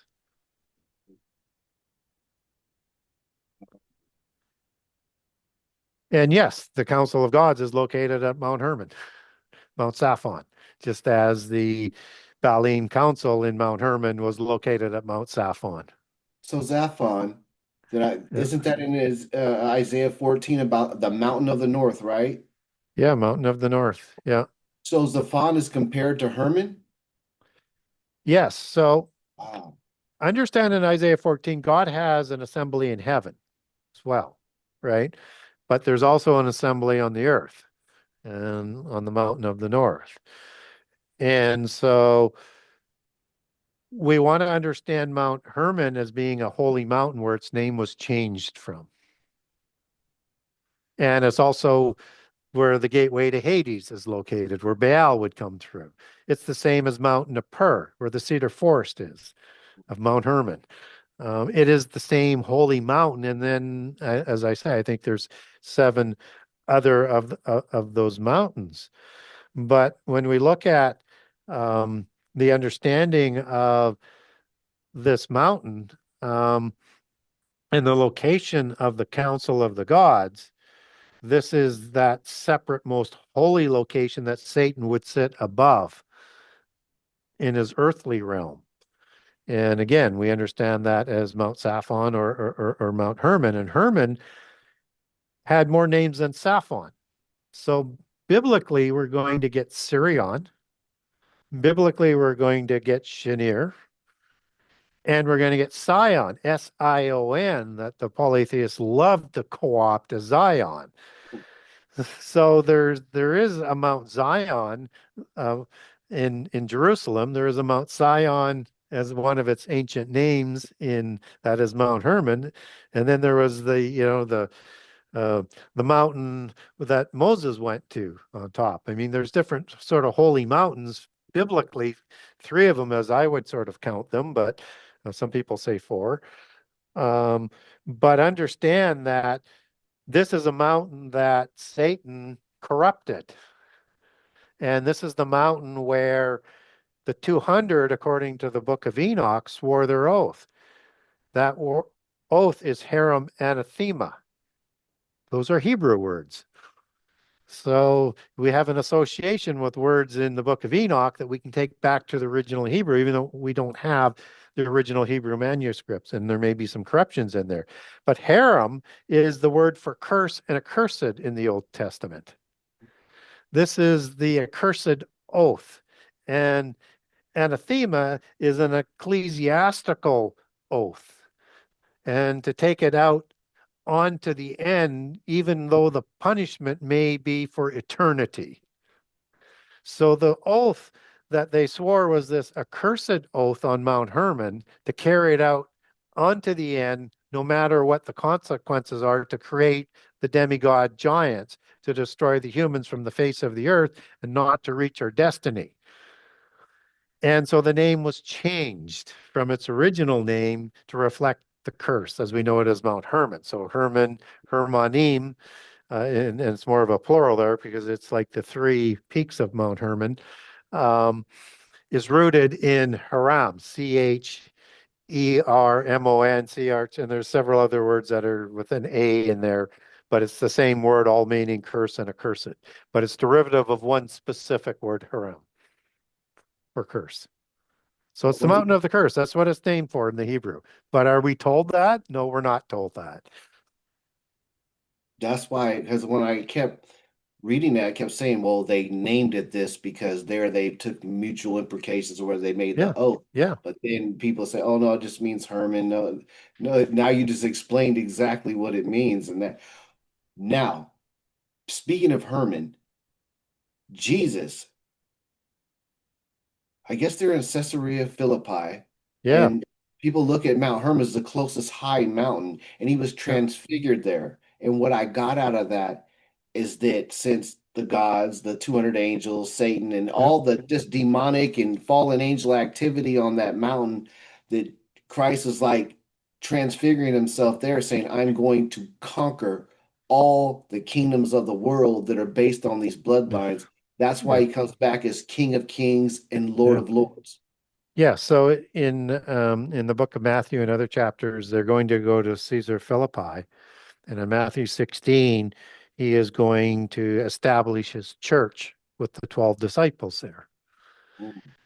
And this is at the base of Mount Hermon. And you have the gateway of Hades there, the cave of Hades, and the Pan Temple. Um, and he's there for a reason. He's declaring, I am going to create this church that not even the gates of Hades will overcome. At the gate of Hades, at the bottom of Mount Hermon, where the council of the gods reign from, in the other world that they go back and forth from, and from Mount Hermon, from their physical sort of realm when they're inspecting the earth. That is not a coincidence. And there's nothing that that council of gods can do about it. And they don't even understand what he's going to do because he's yet to be crucified. He's yet to be spend 3 days in the earth. He's yet to parade them back to Mount Hermon to pronounce judgment on them. And again, the preternatural details, when you understand what's going on, I mean, Jesus is telling us there is more going on in this world, and I'm going to try and give you some information, but you have to want to understand the information and learn the information. You know, when Jesus was in the desert, before he starts off his commission, and he's fasted for 40 days, who shows up? Satan. And what does Satan do? He shows them all the empires of the world that if you bow down to me, I'll give them to you to reign over as long as you worship me. Satan controls this world until the end time. There was no dispute that he controls this world until the ordained time. So we want to understand how this world is governed through the council of the gods that Satan tries to counterfeit the council in heaven, and he sits above that council like God does in heaven. And in the past, he tried to storm heaven to raise his throne up there to be like God, but to live in a realm on their own. And that's what they're trying to win or achieve is to live on the earth away from God without God's oversight in the rebellion. And so we want to understand all of this is at play. And this is why we were created as Adamites. We are the resolution to the angelic rebellion. Wow. Then that would go back to Genesis 1, right? I don't want to like get you going, like don't really want to because I just watched you talk about this, but I guess some people might not have. But when I was reading Genesis, I noticed the same thing that you were talking about, that the sun and moon weren't created till what, the third day? Fourth Fourth day as fourth day? lights. Yeah. So I was like, how is there a 24-hour period of days? And then you were really explaining that. So yeah. Yeah. So And the reason why um, we want to understand the details is we get passages that tell us something that we can't sort of reconcile. And once we reconcile that, we can now also reconcile with what the polytheists say. If things start to come into view of this common history and this common destiny into the end time that we have, no matter what religion you follow. And so in 2 Peter 3, it's talking about a time in the beginning, and everybody knows that. That's the first three words in Genesis 1. Mhm. And it's talking about this destruction of fire that's reserved for the end time. And it's also talking about a day for God is like 1,000 years for us. And it's also in context with an end time prophecy of people saying, well, where is this coming? He's been saying this about the beginning. And Peter is saying, well, it's not that he's tardy. He's not being slow. It's just that, a day for God is like 1,000 years for us. Well, that's a pretty powerful statement to try and understand our history a little bit better that might be a little bit older just by putting 1,000 years between the first 7 days. And people will say, well, no, we know what it is. It's 24 hours. Well, that's fine, but we don't get what marks that until after the firmament is created and the sun and the moon and the planets are put into place as the lights to mark a day. So is it now for the first 4 days, 1,000 years, and then you're only going to use 24 hours for the last few days after that, or is the MO to be consistent with that? I Mhm. think I think the Bible works in perfection, and we also get where Peter is quoting. He's quoting a passage in the Psalms saying the same thing, that a day is like 1,000 years. So again, we get more than one passage to say, hey, we better take note of this because how we understand time isn't how God understands time. He's sort of above time, but in terms of how things are being sort of put in place. So we want to be careful as to how we want to define things from our limited knowledge and ignoring or just not taking the time to learn about all of the details. And so I would suggest we have a little bit longer periods there with that 1,000 days. And then it starts to make sense of where the Nahash being comes from, the Yeah. serpent, a beast of the field, because that's on day 6 as well. So is there 1,000 years between the beast of the field being created and then male and female? And that's how the serpent being gets to be this high level individual that has a lot to lose when Adam is created for a special commission. Gary, I just saw, the Ishtar Gate, right? And Yeah. Babylon. So I just saw they call it Muhu Shuku or something, but they have this serpent-like being on the outside of the wall that the Sumerians, I guess they were scared Yeah. of or whatever. But it had the body of a lion and like a long neck, but its face was a serpent. And I was like, did they know what the serpent looked like before it was cursed? I just never saw that before. Yeah, that's an odd sort of mix, a serpent and a lion. But you do get that on some of the other gods in Gnosticism as well. So um, there seems to be a reflection of like a joint rule of the gods with that. That's the only way I could sort of envision that. Because typically, I mean, you're going to have generally a serpent's head with a serpent's body or a human's head with a serpent's body, but not with the lion body. Um, but again, there may have been another type of angel that we're not given a description of.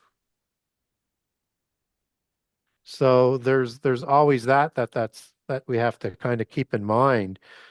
And and what I mean by that in the Gnostics, when they're looking at these seven Satans or seven different types of angels that they're talking about, you have like um, a dawning that has a face of an ape in Gnosticism. We don't get that biblically, but is there a watcher or an angel that may have produced something like the Bigfoot? And then you get a different name for this in Pistis Sophia for a watcher that has an ape's face. And so you have other ones that have a face of a serpent in those seven. So, I mean, those are um, serpentine beings. But that particular depiction is a bit, mysterious to me because I can't sort of make sense of it as a specific watcher, but it is communicating um, a specific meaning of some sort. Some people think it's and there's really nothing that I've seen to be able to base this on, but maybe there's something out there. It may be a representative of an antichrist-like figure that is serpentine as a dragon messiah, but also with the Lion of God aspect, as Jesus would have a Lion of God aspect, but done in their uraeus or seraphim imagery as well. But it's a strange combination, but Yeah. it has meaning. I've not been able to decipher it. Yeah, I ran into that. I was like, wow. I just was in my mind, I was just thinking, is this what he used to look like or not? Yeah, But we see this imagery. I've told people this is that like what you have said is that first of all these gods were real. They worshiped the sons of God, they worshiped their yeah, offspring. And then you look all through all the ancient people and you see what they were worshiping. Like if, when you look yeah, at the Sumerian with the wings and yeah, the eagle head, and then they have the horns for the bull, and then you see the Sphinx, and then you see the depictions outside. They're all cherubim. They're like yeah. they're Well, literally everywhere. where you have the eagle face and the two wings, and they're doing this ritual around some sort of technology, you have the same imagery with a human's head, dark hair and a beard. Well, those are just two different cherubims taking Yes. one face of their four faces. And if you have understand that we pronounce it as cherub, the ancient way of pronouncing it is K as in cherub, Mm, as they spell it for the Caribs in the Mesopotamia and Syrian regions, where those Caribs have bull faces and horns and bird faces, and and then you have in understood as the same as a sphinx in the Egyptian religion and statues. You have a lion's head and a human's head associated with a sphinx. Again, all of the cherubim and the glyph for the hieroglyph for in glyph in the hieroglyphics for the sphinx is a lion. So again, you have the same images of the same being representing one face of a god at a time of a cherubim as part of an important part of the hierarchy. So you have lion gods like Nergal in the Sumerian pantheon who had a lion's head. And for people who are saying, well, now you're way off the trail again out of the Bible, but we get Nergal listed in the Bible as one of the gods the Avim worshipped in the Book of Kings.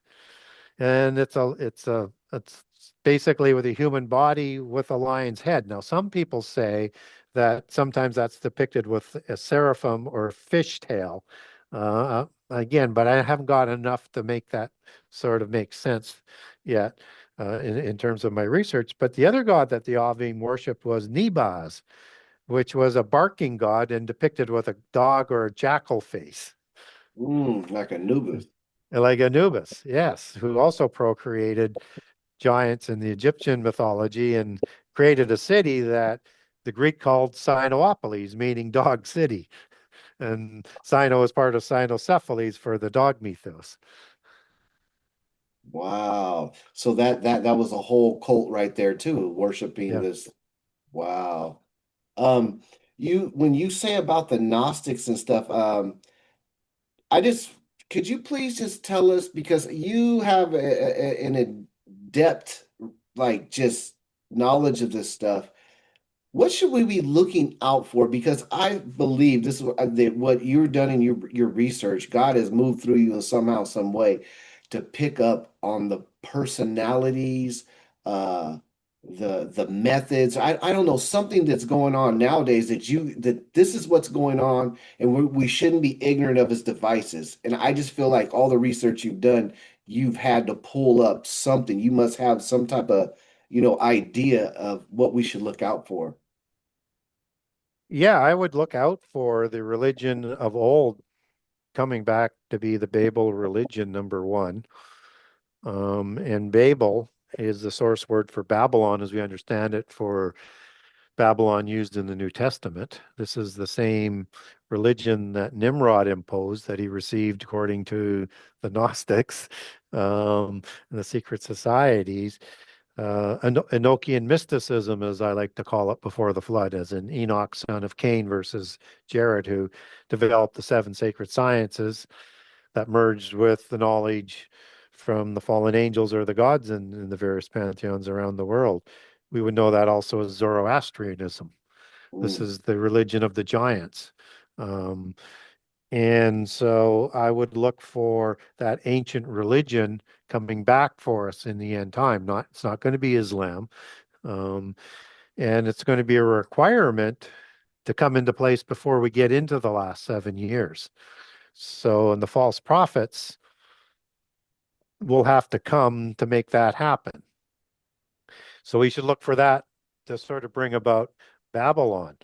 And Babylon is known in the Old Testament in part as the daughters of Babylon, which is referred to the various types of daughter of Babylon or daughter of Babel religions, whether it's in Babylon or Assyria or in Tyre or in Egypt. These are the religions of the beast empires past. But the mother's coming back as the queen of kingdoms, um, just as Sophia is depicted in that manner in polytheism. So we want to be careful about not falling back into bringing, as the polytheists will want to do, all of the monotheist religions back home because they say they went rogue from the original religion. So we want to be careful about some of the stuff that's going to be talked about because they know the Bible better than most Christians do, the polytheists, because they study it and they know how they can manipulate it. So they're going to use terms like incarnation. It's a polytheist term. Jesus doesn't incarnate. And incarnation is used for the polytheist things that Shiva, Mitra, Vishnu did. Vishnu incarnated into Buddha.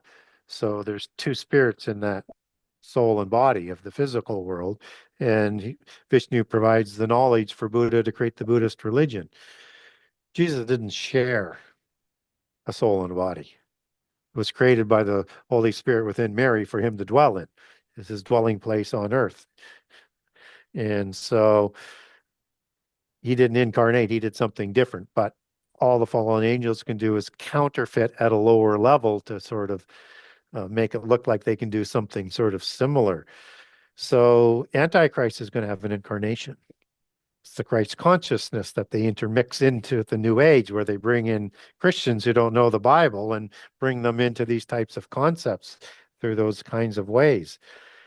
And Antichrist is literally is transliterated name in Gnosticism is a term right out of the Vedas. Lord Maitreya, Lord Mitra. Mitra is the same god of Zoroastrianism that's equivalent with Shiva.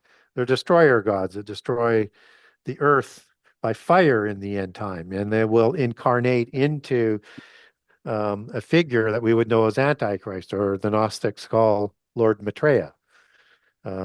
Mitra is the same word for Baphomet. You take that back to the language of the giants, Bapomitra, Father Mitra. That's the god that the Templars worshipped, who they also called Azazel, who gave him all his knowledge.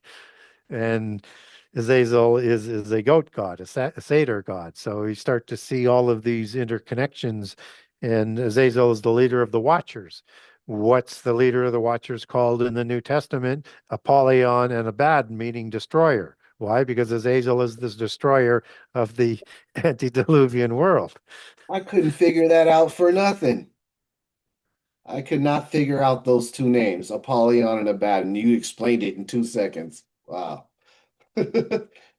So I think that's something that people should be aware of, is that religion coming back to make the way for Antichrist to come and the false prophets. And you're going to need that type of religion with a displacement of Islam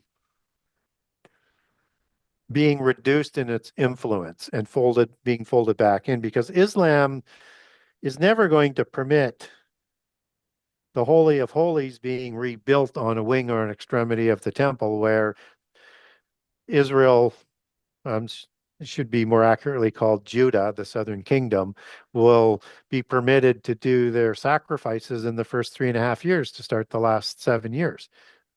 Under no conditions, no way are they going to permit that. And as a universal religion, doubly, they'll never permit that.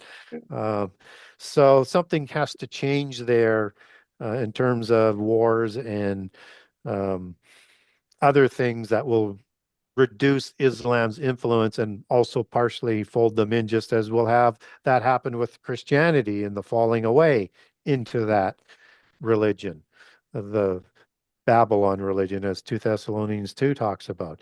And mystical aspect of Judaism will do that as well, through Kabbalism and Ascenism and Sabiism. All the variants of Judaic polytheism will be what folds people into that as well. So I think we should look for those types of things and not get ahead of biblical chronology, and understand we're still in the fig tree generation. And I think we're in the fig tree generation with the taking of Jerusalem.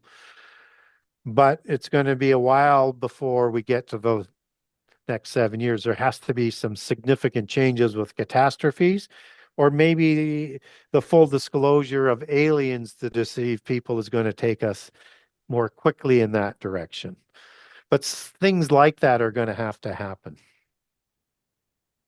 Yeah, to take place. And yeah, I just know we're getting close. Jesus said, when you see these things happening, look up, for your redemption draws nigh.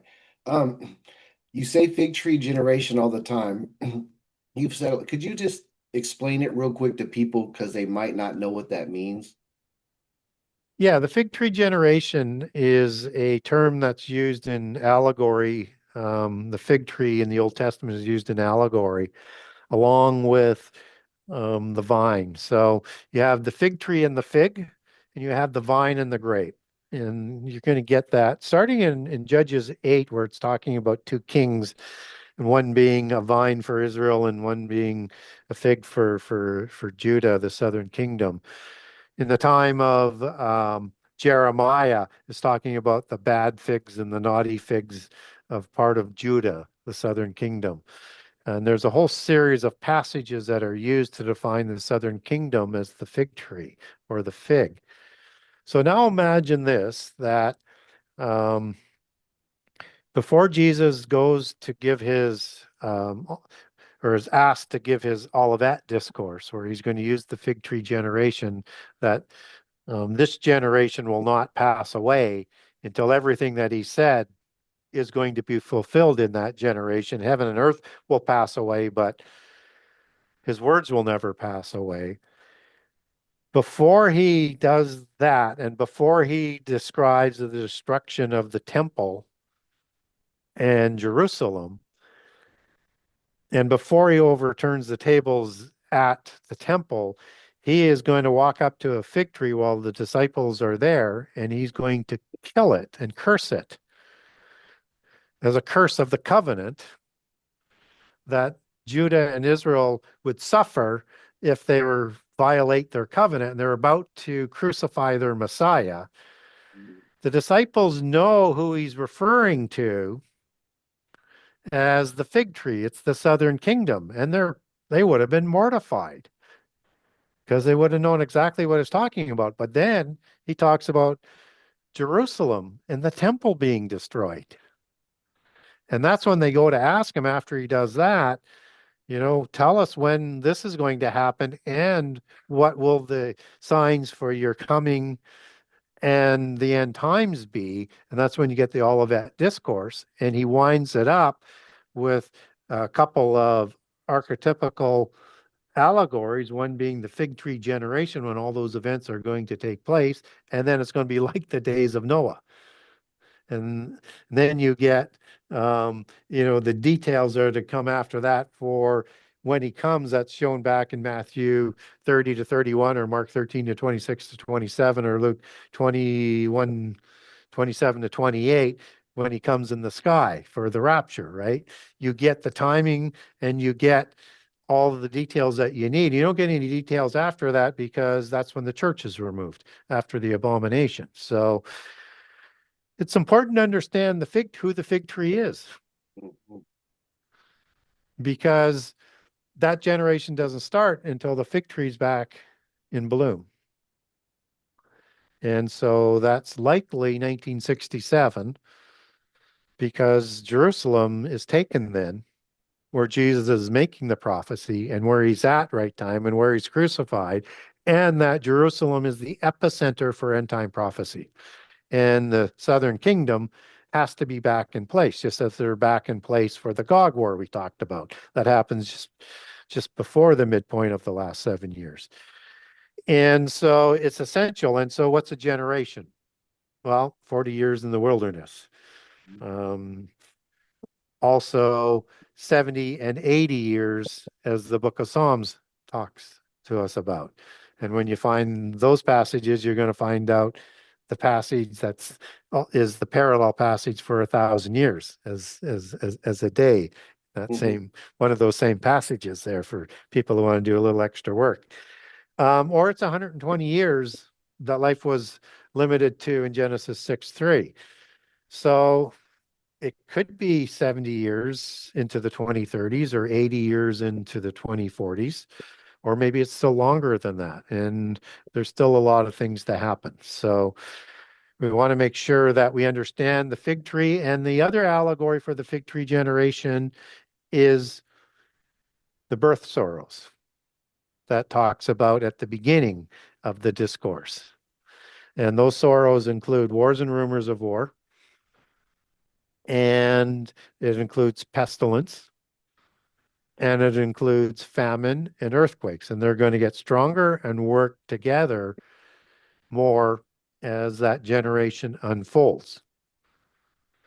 So much so, once you hit the seal openings, it's 25% destruction, 33% destruction of all the earth and people as well, with the trumpets. Would be full measure with the wrath bowls, 100% unless Jesus steps in.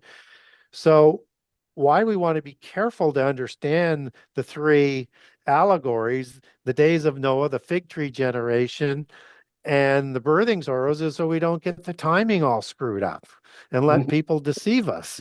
And Yeah, Jesus warns us not to be deceived. yeah, That's that's why how he he gives started us out. the template.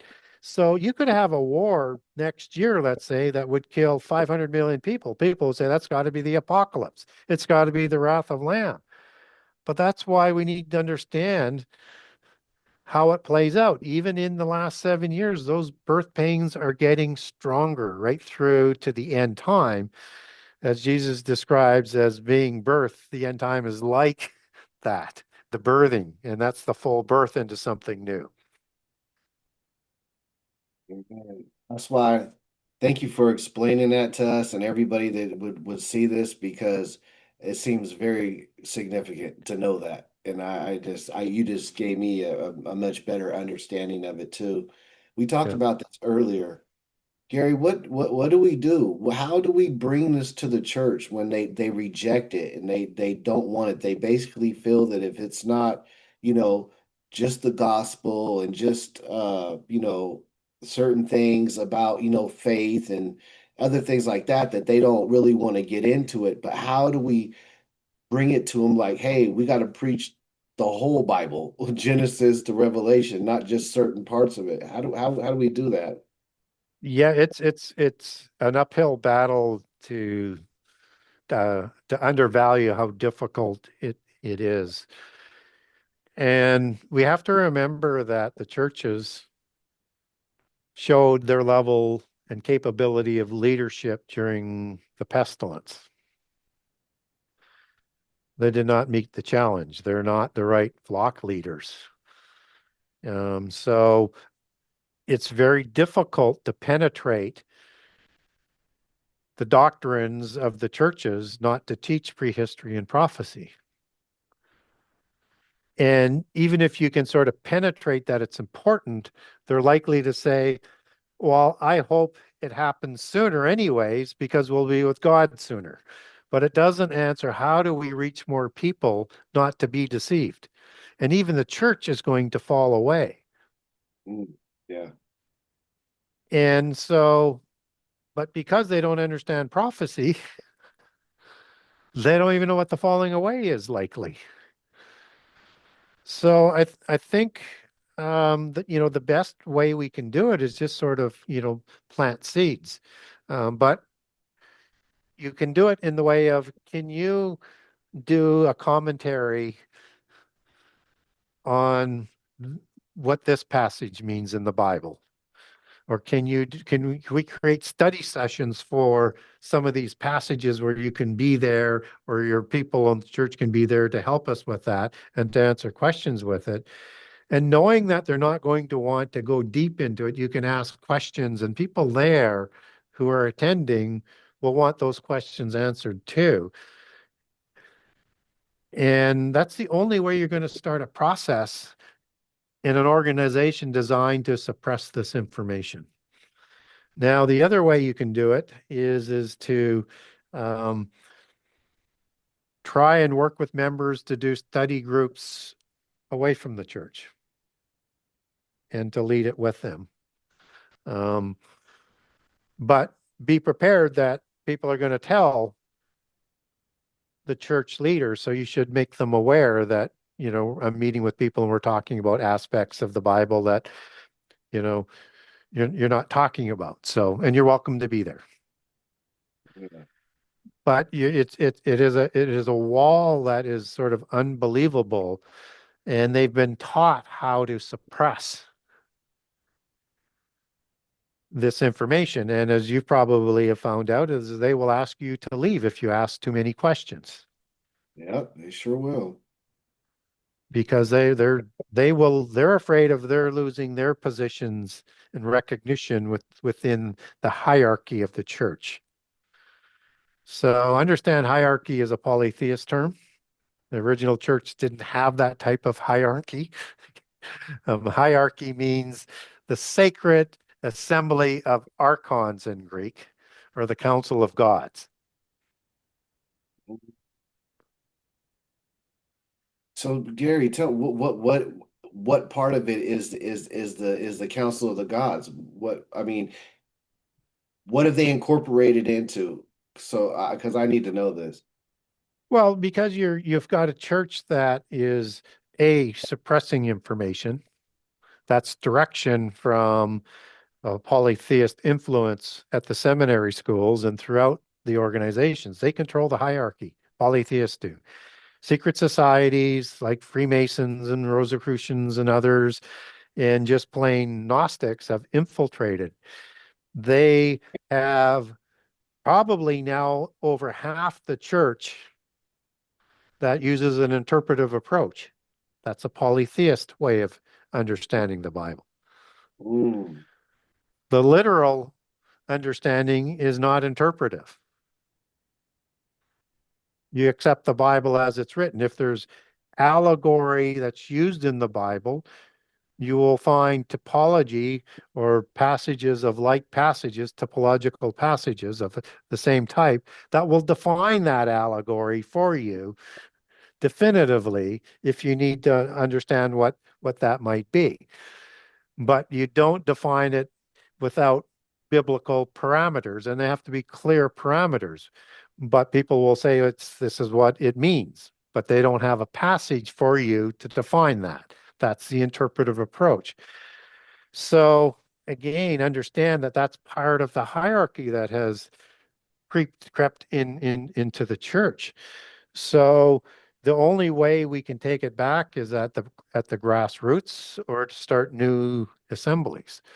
But I would encourage to try and plant seeds with members of the church as much as you can. And with them, you will plant seeds like once you start to see this happen, understand you may want to look at these things a little bit closer. So when we say that there's going to be, some main events, we should be talking about that. It's going to see, we're going to see more wars. We're going to see more pestilence. We're going to see more famines. We're going to see more earthquakes, and they're going to be working together. When you start to see that, can we maybe talk a little bit more, or will you be ready to talk a little bit more on this? If you see false prophets coming up that's trying to create a universal religion and to convert to this religion or be destroyed from the face of the earth, Mhm. can we, maybe we should talk again about this. When you start to see a new world government that's going to be put into 10 empires and 10 leaders, maybe we should start talking about that because of the seventh empire. You can talk about some of these things in ways that set things up down the road. And then in the meantime, can we start talking a little bit more about prophecy? And can we create a prophecy group within the church? Getting into prehistory is a whole different level because people are not going to want to go there unless they see something a little bit more of why they should go there, which is why we should learn more about the days of Noah. And why I started book 2 with the full chapter on that and all the passages that people need to be able to start having that full conversation. Yes. Gosh, I thank God for It, you, Gary. I really do. I really do. I appreciate uh you responding and doing the interview. it, It's just, we really appreciate it because this stuff, um, this information needs to get out there. And you are one of the perfect examples to me of the body has many parts. The hand can't say to the eye, I yep, don't need you. You're one part of the body that is unique, and what you're doing is truly helping the rest of the body. Because it seems like everybody wants to be hands or eyes, but nobody wants to be, the head yeah, or the shoulder or something like that. yeah, So, um, I just want to yeah. encourage people. Go Well, ahead. thank you for that. And I'm not here to dismiss the good values that the churches teach, but we should be talking in the whole context of the Bible. Yes. And if we are in the fig tree generation, then we've got some very poor leadership that we're not going to be able to trust. And it's a tough when you go against the status quo, you'll be called a heretic, even though you're quoting scripture. You can quote it word for word, they'll still call you a heretic. But we need to remember this is hard stuff. I mean, literally, the Jewish people had Jesus coming, presented himself to them with his credentials that they should have expected within the prophecy, quoted scripture to them over and over and over and over, and called him a heretic. We should not expect that it should be easy for us if it was that difficult for Jesus. And ultimately, had the Jewish people accepted Jesus as to who he was, who he presented themselves, we'd have a different history right now. But I mean, ultimately, he knew he was going to be crucified because he knew they weren't going to accept him.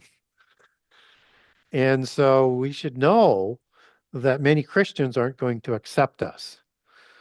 And that even if you say things like you should not change what scripture says, you should not misquote what Jesus said, you should not redefine what Jesus said, you should not add to the scripture, they will still call you a heretic. If you say, show me a passage that shows what you say, you show it to them, and then multiple other ones, they'll say, well, you manipulated the scripture. You're going to say, I didn't show anything other than the scriptures. How did I manipulate it? They Yes. still won't accept it. So, but some will, and that's what you're looking for. Some will accept it, and some will start to see, and the more they start to see, the more they want to know. And that's all we can do is try and plant seeds. But understand, we're not going to be favorably accepted by most. Yeah. Yeah. I found that out over the years. That's very true. But like you just got done saying, scripture is not given by any private interpretation. Scripture, Yes, scripture. Yeah. exactly. And we should not be afraid to say, no, this is what the scripture says. And hopefully we'll convince more. But people have been taught that you can rightly divide, and they use that as a blank check Mm. to override anything in scripture. And I remind people that, okay, I understand you say the Holy Spirit told you that, but I do have to tell you that Jesus, the Holy Spirit, and God are in perfect harmony. The Holy Spirit would never contradict what Jesus said, and the Holy Spirit would never redefine what Jesus said. But again, will not be accepted by most. People want to hear a gospel they want to hear, not what the gospel actually says. Yeah. Yeah. Well, I just thank God that he has revealed this to us. He has opened us up. I just thank God for that. I thank God that somebody like you that's willing to speak about it. When I first started learning about this stuff, I told you it's like 98, way after you. But back then, nobody would talk about it. I mean, it's like that was Yeah. just like now it's much better. Like it's Yep. out there, people are talking about it. So, but before Gary, oh man, you mentioned anything, they're like they look at you like you're crazy. Yeah. Well, and it's nice to see more people learning more about this. And even 10 years ago when I started doing public interviews and things like that, so many of the topics that I was introducing onto what was known about giants or things was not being talked about. I was introducing more information, and I would be very careful as to how deep I would go because I knew people weren't fully ready for it. And now it's interesting, to have this alien disclosure, and I'm getting a lot of people getting me on shows is they just put out four different groups of aliens. Mhm. They look a lot like what you've been talking about. Can you come on the show and talk about them? And it's like, yeah, they've been preparing us for this all along, and there's going to be more creatures than the four that they're showing us. But it's part of that intergalactic deception versus interdimensional, which is what these beings are. Yeah, that I heard you talk about this a couple nights ago, and it reminds me of something that a pastor has said. I don't know, it's probably 25 years ago. Something he said, yeah, when the rapture happens, they're going to say aliens took everybody, and that's always stuck in my head. And then I just was hearing what you were saying about the intergalactic and then the realms, and I was like, gosh, they're so slithery. They're always trying to cop. I mean, like cover up something, but yet it reveals something. It's Yeah. always like, let me hide my hand behind my back, and here's this one. Yes. Yeah, Yes. Yeah. They don't want the whole truth out there. They want to control the narrative. yeah, yeah, yeah. Well, Gary, thank you so much for coming. I feel like we touched on some really good stuff. I mean, because I listen to all the interviews you do, and I just hope we covered some different stuff this time, and I think we did because I want to make sure that, like you said in your book, you wrote book one, and then when you wrote book two, you said, well, it couldn't be redundant, and I was Yep. like, Gary's right. Got to try to bring some more into this. Yeah. Yep. Yeah. It's not about, how do you make more money? It's all about how do we get the information out that the people are looking for. So, Amen. Well, Gary, I'm going to have you come back again, uh, if you will, mhm. because I just want to keep pushing the godly narrative, the truth narrative. My God of pieces, crush Satan under my feet. That's what I'm pushing. But yeah.